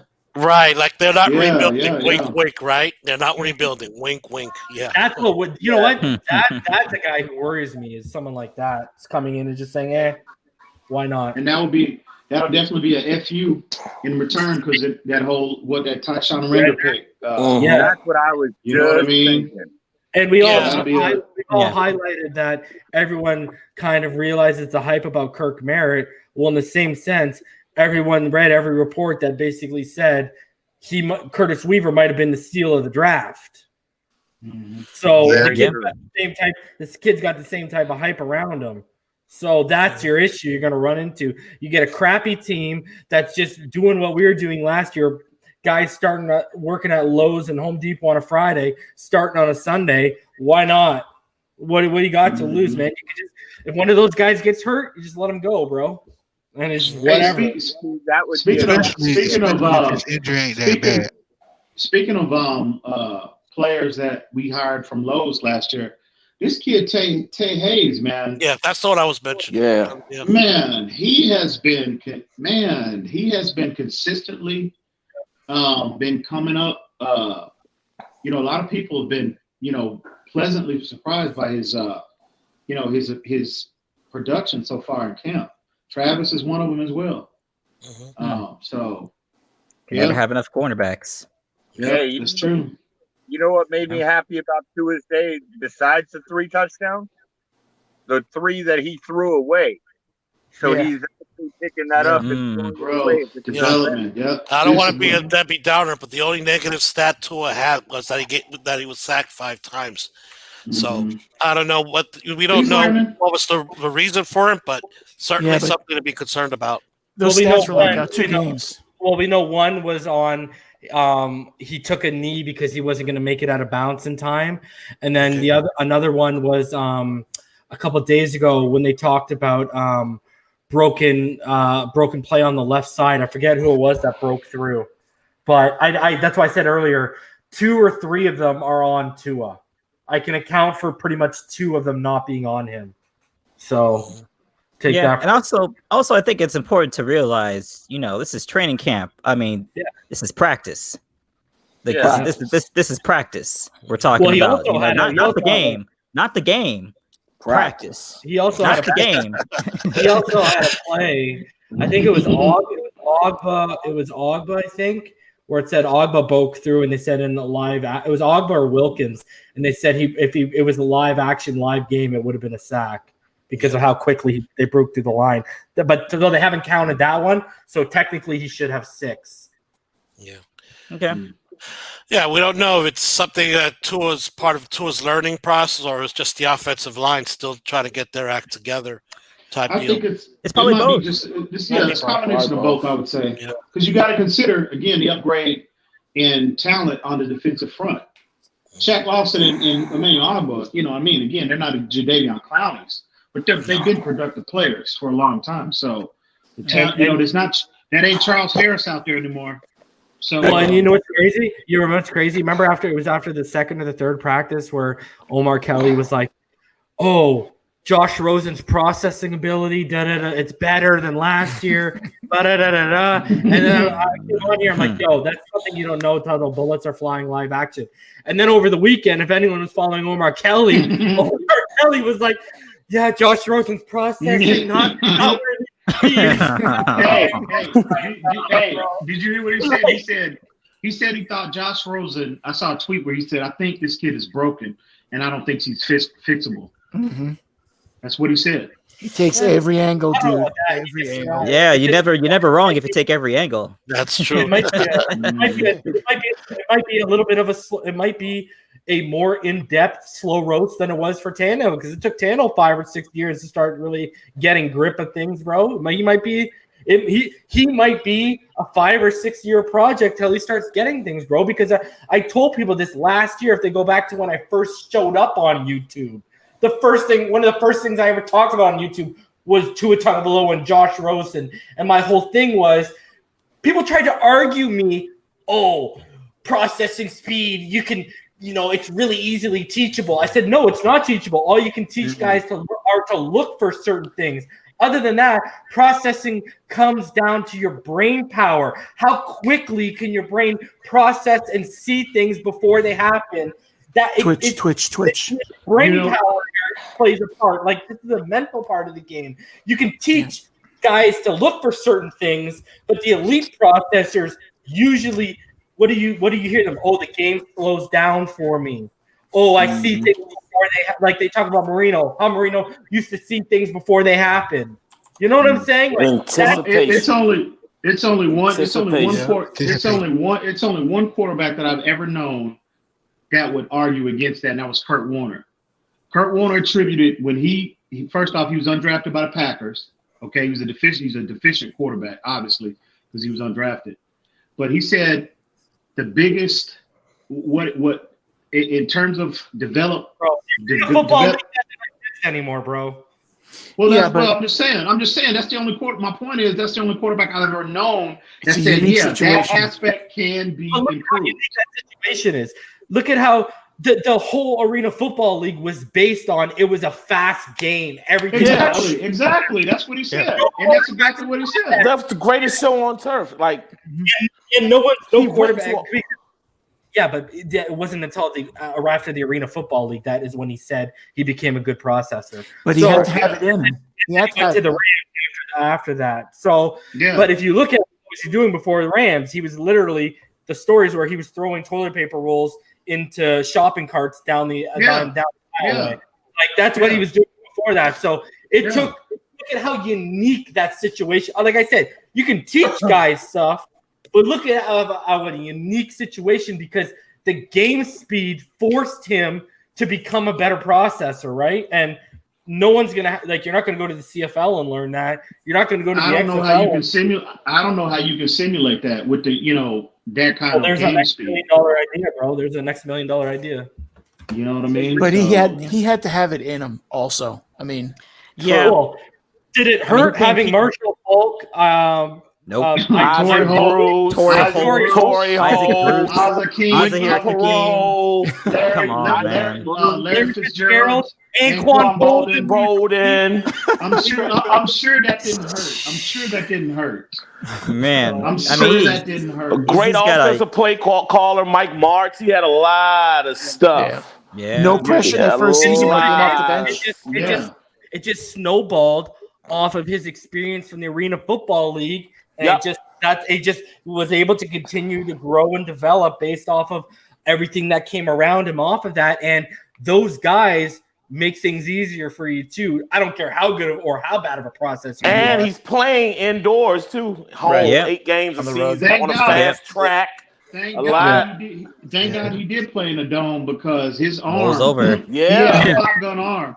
He definitely had a pop gun arm. A lot of things played a part in Kurt Warner, but it was in him, but it had to develop. But I will say, all those things didn't hurt. But you look at, I'll say this, Kurt was legit, because you look at the production when he left, and then Mark Bulger got placed in that exact same situation, and you saw the drop off. So Kurt was legit. Kurt is legit. Yeah, he was. Guys, I'm going to back out since you got plenty of guys here. Give you guys more time to talk. But before I do, one thing I'm going to look for tomorrow is if Rosen gets limited practice or Fitz get limited practice, that means the competition's still open, and that you just want to give more time each. If Rosen comes back again and get limited practice, then that's my signal that Rosen's number 3, and the team's going to focus on number 1 and 2 for the rest of the week, and probably number 1s for the final week to get the team ready. Okay, guys, so talk to you guys later. Have a everybody stay safe. I'll be hanging on. All right, bro. Be good, bro. All right, later. That Rams team, man, it changed football. Hey, Reason, do you guys have? Oh, definitely. Hey, Reason, do you have a Facebook page with the group? Not yet, no. Oh man, there's a perfect 2-minute video of Tua sitting back, and he went over everything that he has to look at before the snap, during the snap, after the snap. Oh, and he goes, "Yeah, but it's the easiest position to play in football." And he started laughing. Yeah. I mean, he's groomed for this, right? Like he is exactly where he needs to be right now, and his progression. It's almost like, you know, certain aspects of our fan base. It's almost like they looking for like Dan Marino reincarnated to show up and just start slinging the ball all over the place, and for him to like break every single passing record ever available. Like at a certain point, well, here let him progress like any other rookie has progressed. I think you got to remind those people that Dan Marino didn't start the season. Woodley started the season. David Woodley started the whole season. Dan I think Marino it was the came in 7th game. year. I think it was the seventh game. Mm-hmm. Yeah, like we had Marino, chilling on the bench, and Woodley was out there. So and from every time I've heard a quarterback who had to sit for a certain amount of time, they all seem to say unanimously, "It helped me." That's what they all seem to say. Don Strock, career 48 touchdowns, was ahead of Marino on the depth chart his rookie year until Marino came in. Yep. There it goes. And let's be honest. I mean, in that draft, from my understanding, Marino dropped in that draft as well. Because Marino smoked a lot of weed. A lot of weed. And cocaine too. Allegedly. Hold on, that's all. Cocaine is a hell of a drug. That's all alleged, right? They investigated and they never found anything. That Don Shula. Hey, that Don Shula's an OG. They found out that Dan Marino went to college. Come on now. Hey, allegedly, I'm not going to have y'all slandering that man's name up here on this platform. Allegedly. That's my favorite player ever, man. It ain't no slander to say someone had fun in college. Let a party like number one. That's the GOAT right there. Would it really surprise you? College, like, come on now. Number one. Would it really surprise you if Marino did cocaine? No. In the 80s? Come on now. Allegedly. So, a lot of and Shula didn't know who he had. Miami purposely did that so they could draft him. I got a question. Didn't know who he had. Sorry, Damien. Sorry. I'm sorry. You never know. The Dolphins might have floated that on. That's what I said. Don Shula is an OG, dude. Well, this is what we do. We capitalize off of people having questionable character issues during the draft. Look at perhaps Marino was an issue. Laramie Tunsil dropped into our lap. You know what? And I think they followed that exact same blueprint. They released those photos. And look at Armando. They played Armando like a fiddle. One day it was we're taking Justin Herbert. The next day we're trading up for Joe Burrow. The day after that we're going to sit back and wait for Jordan Love. And then maybe in the middle we might take Tua Tagovailoa. So they have a history of playing the media because they clearly did it to Armando pretty bad. Armando is Miami's puppet. Yep. Yeah, I think me so. And we're talking about this. Like a guy like Adam Beasley, who we respect, he went on national TV and he just said, "I don't know." Yet Armando is reporting literally every name he's hearing, and he's looking like, it's looking disastrous for that guy. Hey, you know what? Armando is like the Miami Sports. He's like the Miami Sports Ron Burgundy. Whatever the team tells him, he'll regurgitate it without even trying to process it. I mean, straight on the paper. And what's sad is to this day, he still thinks he's an insider. Do we know for a fact that the organization even wanted Joe Burrow for sure? Do we know that for a fact? You'll never know for a fact. You'll never. Because I just watching his practices and just Remember him back in Ohio State and in LSU the year before Joe Brady took over calling the plays for offense. Just looking at all that. I just don't see. Tua, you saw it. Like you saw it when he came in that Georgia game. You saw it. Like you see it in Trevor Lawrence. You see it in the kid from the plays with North Dakota State. You see it in Justin Fields. I just don't see it. I see an average quarterback. I saw Burrow throwing touchdowns with a lot of right. talent around him. Listen. I saw him throwing touchdowns left and right.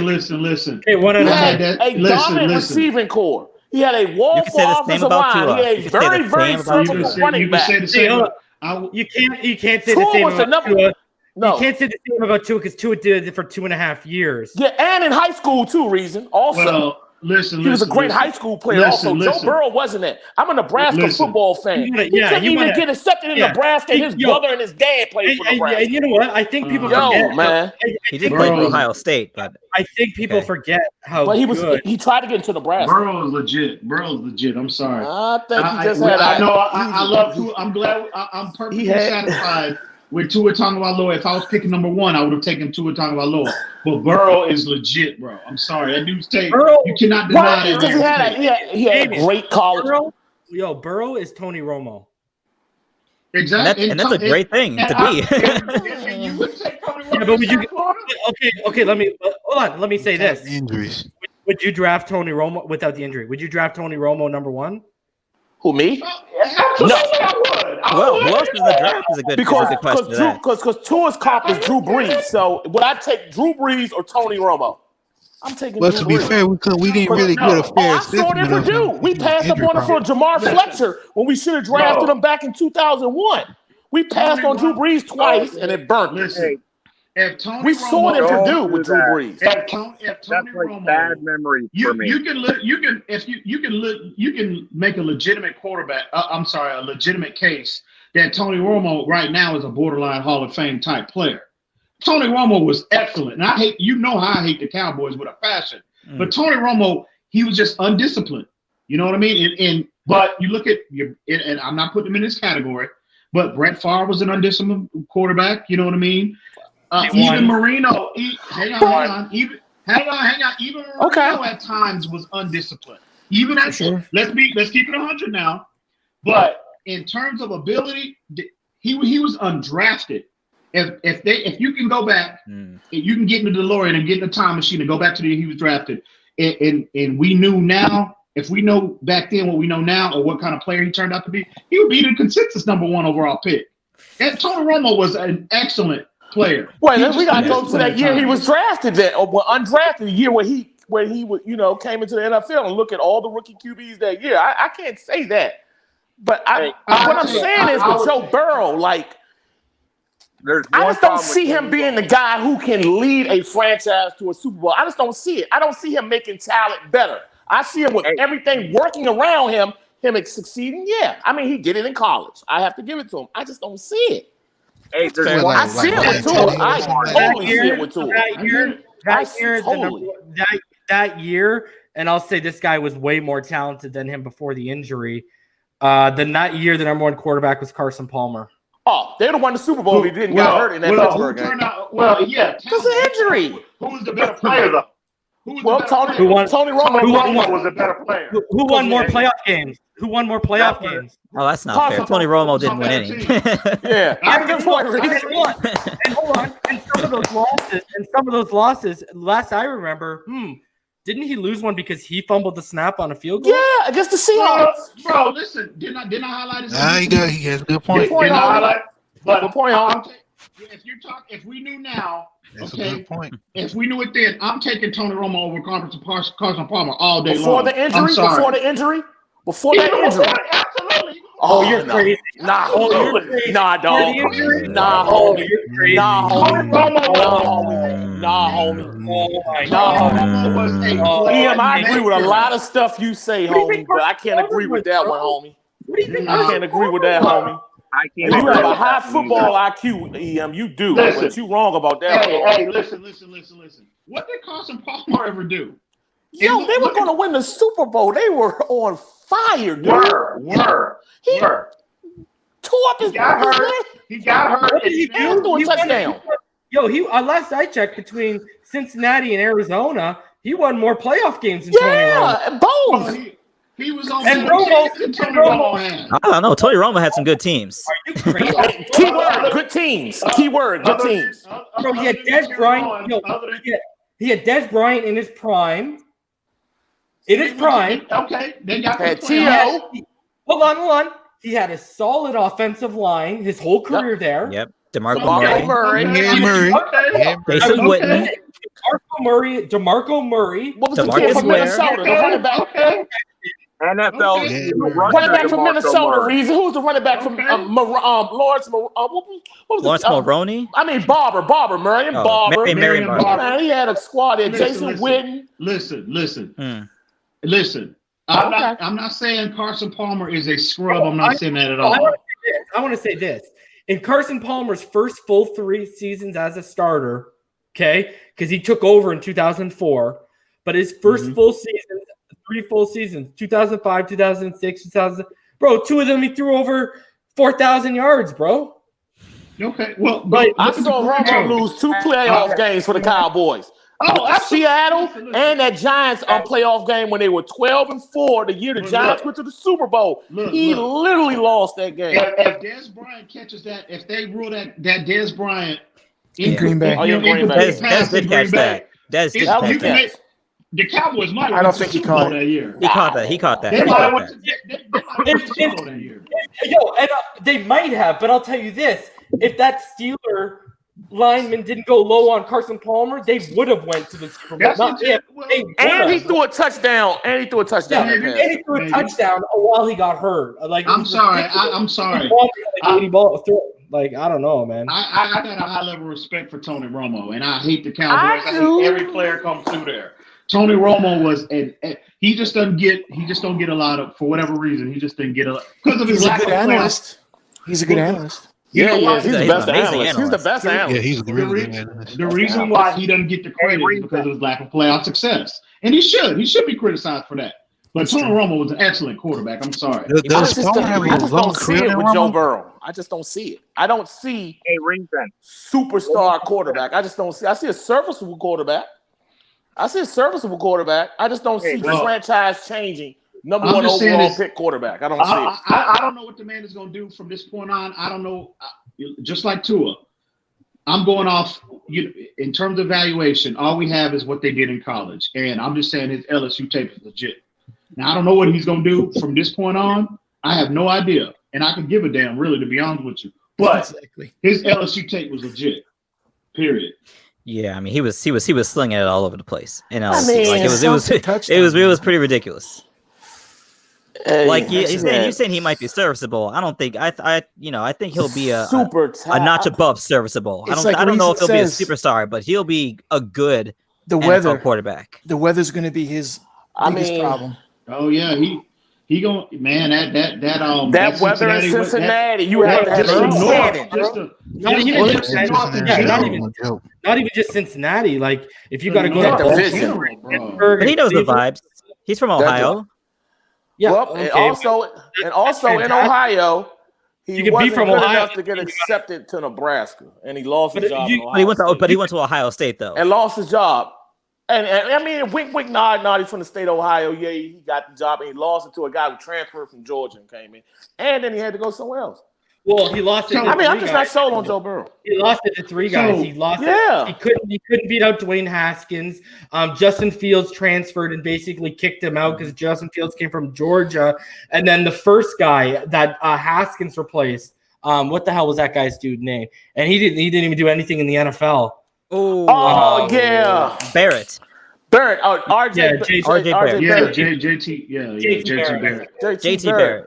RJ Barrett plays for the Knicks. I keep thinking about my sorry Knicks. So the Knicks are sorry. He couldn't beat out TJ Barrett. And here's the thing: you can be from Ohio all day. Doesn't mean your arm's made for Ohio. The guy has a dome arm. I'm telling you. I said this. Y'all can go back to when we started this. You did. When we started this channel on my freaking big board. I highlighted he has.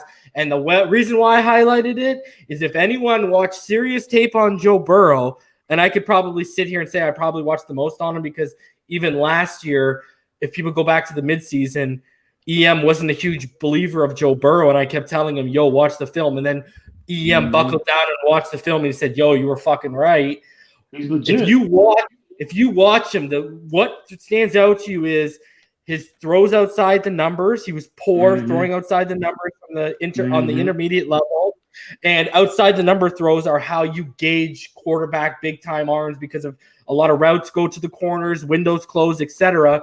And then when you look at his slants, a lot of his slants were low, behind, some of them high, some of them you could tell he was forcing to put as much as he could into it because he didn't have the zip over that short intermediate level with slants. And that's why that's exactly those two red flags to me tell you right now that arm strength is going to be a problem. And he's got small hands. He's got like just under 9.5-inch hands. Yeah. So, and that cold weather is going to be hard to grip the ball. Let me ask you this. Let me ask you this reason. Lamar Jackson has those same issues right now. If you dig into his, the analytics, he struggles with, delivering the ball on time and accurately routes, that are outside the numbers. Now, in terms of arm strength, when you're comparing Joe Burrow and Lamar Jackson, I would say they have a comparable in terms of arm strength. I would say their arm strength is somewhat comparable. Hey, what would the you argument say? I have with that. I mean, I think he's asking me, guys. I think Lamar has a little bit more zip on his football. I think anticipation, it's not even close between him and Burrow, and that's the difference. That's the difference. Yeah, and because here's the one thing. Where was Lamar killing people when he was throwing the football? Seam routes, like up the middle, wasn't a ton of crossing routes, wasn't really trying to go outside the numbers on deep outs or deep corner routes, really. Like you could tell they're just kind of like they're playing to the strengths of his arm, and it's more so I think you're playing to the strengths of Lamar Jackson's lack of anticipation and ball placement, whereas we've highlighted, right? We can both agree Drew Brees has a dome arm, not just because he plays in the dome, but when you add in this, he didn't have a strong arm before the surgery when he was at Purdue. And after the surgery, it clearly affected his arm, and I've highlighted this, his work with Tom House, his mechanics, that's where he got a little bit more. But when we've highlighted that offense, what does that offense do? I've said, people, go watch Michael Thomas highlights. Like 15-20% of them might be in man coverage. The rest of them are like pure manufactured space and zone. Like, you know what I mean? That's what they do in that. Just manufacture space, get them open, and then just be accurate with the football. They don't ask him fit. It's like we go back to Oregon, right? What did we highlight about Marcus Mariota? They do this on every level. When Chip Kelly was there, Chip Kelly was all about manufacturing space for the receivers, screen passes, and for when the running backs come out of the backfield, right? So what would I always tell people when that idiot made that comparison between Mariota and Tagovailoa? I said, go find me film of Mariota making tight window throws. You're not going to find it. It's the same with Oregon. Maybe in the shower. And does not make tight window throws, bro. He doesn't have to. And what he means by manufacturing space is what they do formationally. Right. They deploy a lot of stack concepts, a lot of bunch, a lot of trips formation where the wide receivers are stacked to one side of the field. A lot of times they're stacked up on top of each other. So it's harder for the defense, especially when you're in man, to get, to number one, figure out where each receiver is going to go, and number two, it's impossible for them to get their hands on it at that point. Exactly. See what I'm saying? So so post snap, whenever the receivers are out, it just creates a lot of confusion. That's why, like he just highlighted, zone concepts. Those designs, those type of formations are designed for zones. You know what I mean? Because they flood a lot of times when teams are in zone. When you deploy those type of concepts, you're flooding one side of the field. So so you only have, if you're in zone concepts, you only have a certain amount of players that are in coverage. So at that point it becomes a numbers game. So if you got on one side, if you're in zone concept and you have a cornerback, a linebacker, and a safety, but yet you're running a bunch formation with a tight end, 2 wide receivers, or and then you have a running back swinging outside on the same side, it becomes a numbers game at that point. So that's why I think a lot of that's why New Orleans gives a lot of people, just the design of what they do gives a lot of teams trouble in the regular season. But you see, once the postseason comes, right? Okay, and defensive coordinators have an entire, they have, more time to prepare, and the talent level goes up, and they have more time to prepare for those type of concepts. It's a problem. And again, Drew Brees' arm, in my opinion, the reason what has led to the lack of postseason success with him and Sean Payton is because of the lack of a vertical threat. Because at the end of the day, when you're talking about the postseason, it's all about whether teams can, for the most part, who can threaten exactly, who can make the most chunk plays. And 90%, 95% of chunk plays come from a vertical format. And they just have it. Drew Brees doesn't have the arm strength, and they just don't have the basically too, exactly. So yeah, also the year they went to the Super Bowl, their defense was getting a lot of takeaways every single game. Like what's it with Darren Sharper? He was out there getting takeaways all the time. They just had one of those seasons. Their defense wasn't like the stoutest, but they were getting turnovers, and that plays more into their success than in offense. And to win that game, the Super Bowl, look at the tricks they had to pull out starting in the second half, right? They started the second half with an onside kick. Like they had to start basically pulling from Sean Payton's bag of tricks because they were probably going to lose that game. Peyton Manning throwing that duck. Yeah. Yeah. Go ahead, Todd. Even if Lamar had the same arm as Burrow, Lamar doesn't have as many tight windows to throw because you have players cheating up because they're afraid he's going to run on them. Yeah. You're not going to have that with Burrow. They're not going to have that fear where they can drop back. You got he's athletic. Don't sleep on his athleticism. How's he going to compete? Yo, Joe Burrow, I'll say this. Yeah. Joe Burrow is very, very shifty, bro. He is. I'm not disputing that. He is. Now, he's not Lamar Jackson, but you still have to be honest to an extent because of his athleticism. He's better than average. Yeah, honest. Right. But you're not pulling players up literally purposely and having people trying them the way you have to with Lamar. Because Lamar will make you look bad as running back. I wouldn't necessarily do. I wouldn't agree with that, man, because he can threaten you. Again, he's not 4'3", but I saw 4'5", 4'6" on tape all day from Joe Burrow. And that's more than enough speed for a quarterback to be a threat in terms of play extension as well as quarterback design runs, et cetera, et cetera. So I wouldn't necessarily agree with that, bro. And also, one thing you have to, when Lamar, here's the difference between him and Joe Burrow and Lamar. When Lamar is trying to extend the play, okay, he's putting the ball down and taking off and running. Yeah. Joe Burrow is trying to make a play down the field. Make a play down the field. Yeah, exactly. That's the difference between those two. But those defenses he's going against in that division. Oh, it's going to be tough. Oh, yeah. It's going to be an uphill. They better get that kid some talent. And I will tell you this. Joe Burrow can move. Joe Burrow can move. He's very, very deceiving with his athletic ability. But what I'm saying is that NFL speed on defenses ain't that as it's a little bit more fast than the SEC defense. And those defenses in that division, I would agree with that. But look at the receivers that he has. Yeah, Taj Boyd and them, they got some weapons. Yeah, but no, you know who's popping off and they're saying is the Cincinnati Bengals training camp MVP? Who? Auden Tate. I had him in my fantasy last year, believe it or not. Auden Tate and Joe Burrow have something going on. Anyways, to me, it's not the weapons that I'm worried about. To me, it's how good's that defense going to be because it's already started to lose pieces that it brought in. And the other thing is, if Jonah Williams goes down on the left side, he got hurt last year. He got hurt last year. If he goes down again, that guy is up the creek with no paddle, bro. 4 games, maybe? That's going to kill 4 games. him, bro.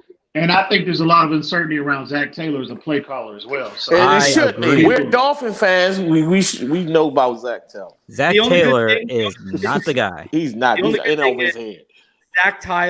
Zach Taylor runs predominantly a West Coast based offense. And if you look at what the Saints defense and what Joe Brady runs, it's based off of West Coast concepts. So it should be somewhat of an easier transition for him in terms of terminology, grasping some things in the playbook, concepts, route trees these guys are going to be running because there will be some familiarity with them. Why start him this year? Because who else you gonna start? I mean, but why put him in that type of situation though? Because they're trash, bro. They have to start. They're trash. He's also 25. He's also 25. He's also 25. What are you going to wait till he turns 27? Yeah, he's Chris. You got John Beckham. You can't redshirt him. You know what I mean? Yeah, it's just a bad situation for him. I wish the best for him. That's a bad situation he's going into. Listen. I don't Yes, it is. It's a bad situation. That is accurate. It's a bad situation he's going into. I don't wish anybody outside of South Florida, I don't wish anything positive on any team or any player. I want the worst to happen to everyone. Especially the Houston Texans. We were all rooting for them. Oh, 100%. Yeah. I hope they all eat bad seafood. Definitely. Damn. I think is this crazy to say? Chipotle. Yeah. Make sure when you see Mac with the wings, you make sure he's got the gloves on. You know what I'm saying? I tell you, I'm sorry. I want to see Cincinnati win a couple more games because they will definitely go after that tackle from Oregon if they get the chance. Oh yeah, I know. They're our biggest threat for that. That's a good point. Guys, we're at 2 hours 15 minutes. I want to eat something, and I got 45 minutes till Madden 21 drops. Oh yeah. So guys, yeah. Hey, listen. I think I might have to make that trip, Reza. Yeah, you better. You're gonna be up all night. Hey, here's the thing, guys. Friday Night Madden will be returning this Friday. After we recap, we'll get into some Madden. No way. And it's gonna be. We're figuring it out, but we're gonna have either EM versus Great One or EM versus Ball Game because a year ago, almost a year, I was listening to. Almost a year. I hear you, Benedict. Almost a year, I was hearing EM go on about how he was going to use Tua and Ball Game saying he was going to use Rosen. So I want the Tua versus Rosen. That's where I'm at. So we'll be back on Friday, but we're going to be back every day. EM. With training camp up listen, Great One's getting in some work tonight at midnight. He's going to be practicing. He's supposed to go live with it. And 4 a.m. in the morning, too. He's going 4 a.m. also. I think he's already playing. I got the notification. He already went on. 12 midnight. Yeah, he already started. Yeah. He's playing the 10-hour free trial right now. He has some time left on that. So, yeah, guys, that's – I can't wait. And here's another announcement. On Wednesday night, we'll be covering training camp and recapping the day of training camp with Paris Love from Dolphin Nation 305. So tune into that one. That should be a decent show. But, okay, EM. He's awesome. He's funny as hell. Yeah, he's a good guy, man. So, EM, let's go through everyone. Actually, I'll save you for the end, EM. Rhino, final thoughts? Great day. Also a bad day, but that's the Dolphins fans' life for you.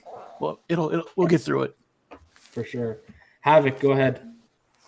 To all my Madden people out there, to all my franchise CFM people, hold your money. It's Madden 20.1. Wait till next gen. And after that, it's fins up all day, every day. You know where to find Matt Collins when you got the 20% off coupon. You let him know I sent you. Because remember, he's having a good training camp, but he also has elite hair. Remember that elite hair. Fins up. I just want to say this, though. If you do buy the game digitally right now from the PlayStation Store and you transfer, you're obviously going to use the same account if you have a PlayStation or an Xbox One. When you go over to the next gen, the game will automatically download for free for you. So if you buy now, you will have it on the next gen. Just heads up. Todd, go ahead. Hey, man, I'm just happy about the way the practice went today for the offense. Tua, they challenged Tua, and he came through as usual.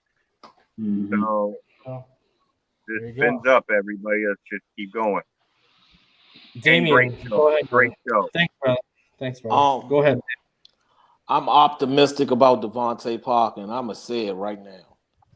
Within the next 2 seasons, he's going to be a household name. He's playing with a chip on his shoulder from that incident with Michael Thomas. Amen. And he's going to drag it over from what he did in the second half of the season. And once Tua, I know Fitzy is going to keep it going, but once Tua gets established, that 1-2 combination is going to win us some championships. I'm very optimistic about what I'm seeing from Devontae Parker. And Malcolm Perry maybe making some clutch plays out of the slot. Pyromancer, it was nice to have you on, bro. What's on your mind before we get out of here? Man, I'm glad that Tua showed up. Shut these haters up, man. 3 touchdowns, that's just perfect for me. And Rosen, we already know how he's going to be. So I'm not shocked about what happened in practice.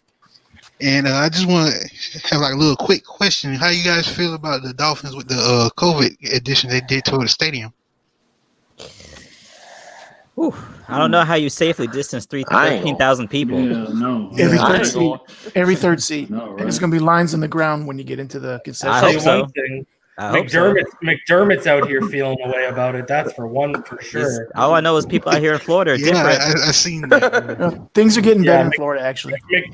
McDermott called it ridiculous that one team basically gets to have fans and other teams don't. That's so true. McDermott's feeling a way about that. I mean, they all can do it. That's his fault. That's his fault. Yeah. They gave the same opportunity to every team. That's your fault. If you don't 13,000 fans affects your team from winning, then you don't need to be a coach anyway and lead your team to victory. Exactly. If your team's so good, it should No more questions. We're doing outro. We're doing outros, Todd. Go ahead. I'm trying to eat and play some Madden, bro. You ready for Madden? Yeah, go ahead, bro. Yeah, man. Appreciate everybody coming out on the round table, man. It's showing up as usual. Everybody in the comment section. Y'all already know how we feel about each and every one of y'all. But today was about Tua Tagovailoa. You know what I mean? We got to give that kid credit. He, again, we're not surprised, that this kid is actually, he's on that process. He's on time. He's on schedule in terms of his development, his growth, his acclimation to the NFL game. Today was about Tua, and hopefully he can just, build upon what he did today. And hopefully, man, by the weekend, bro, he'll start getting some runs with the ones. We'll start hearing reports about him getting some reps with the ones.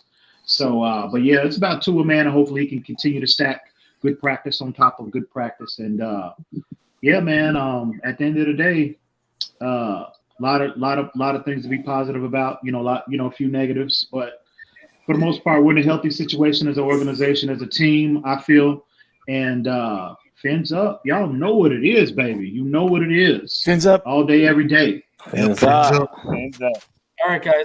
We got 92 likes on the video. If you're watching this after, or if you're watching this now and you haven't, smash that like button. Subscribe if you haven't.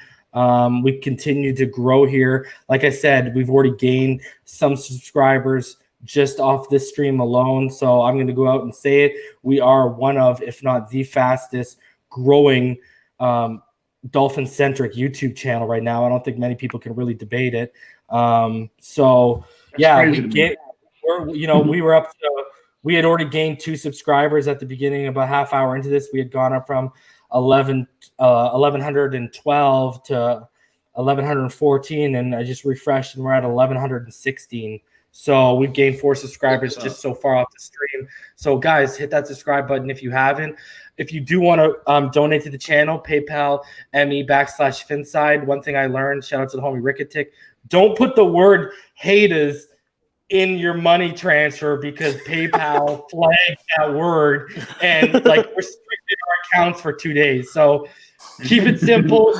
All right. if you do want to if you want to donate to the channel, but you want some perks along with it, become a Patreon, guys. Not enough people are using the benefits that are at the level that they're at. Only KA all day is the one who's really suggested topics to us. So as usual, I'll shout out our Patreons, Rhino Sith and Infinite Trauma, the original OGs. And we got Fake Spike 94, the homie Joe B, KA all day, Roma Casillas, Seth, Mr. 2-Bit, and Shake Money. And shout out to Mr. 2-Bit who upgraded from the $15 level to the $20 level, Nice. and he officially became a Patreon Hall of Famer. So shout out to you. You've got a lot of benefits at your disposal. Use them, brother. I beg of you. This is crazy. So crazy. shout out to everyone. What's crazy? No, the support. It's just crazy for me. It's just crazy. I'm just speaking for me. I can't speak for you, Reason, but I'm just saying, people tune in and support the channel just to hear me personally talk about our team, bro. This is crazy to me. Yeah, crazy. I agree. So it's greatly appreciated for everything. I'm still taking bodies. I'm probably going to be drafting the pay league. Looks like it's probably like early initial date I can give you on the $25 league because people were asking today that I'm probably going to be drafting for that league. Looks like it's probably going to be September 5th because my $50 league is drafting on the 6th. So probably September 5th for the $25 league. And then I'll figure out the free league, but the free league will definitely happen before the 10th. So it might be Monday the 7th, or it might be the week before, but I'll figure it out. If you guys want to join, email me, finsidethenfl@gmail.com. Tell me whether you want to be in the $25 league, the free league, or both. And I haven't responded to everyone yet, just basically because I'm waiting to compile the full list of names and move forward. But you guys will be getting responses before September 1st. So expect those emails soon. Other than that, guys, we'll be back tomorrow night. We're back every night. These guys practice. Let's be honest with ourselves. It'll probably be later because I don't know whether I'll be going with Dolphins Brawl tomorrow night in terms of the audio podcast. So probably around the same time, I would guess, unless something huge absolutely breaks. But guys, until then, as always, fins up all day, every day. You know what it is, baby. Fins up.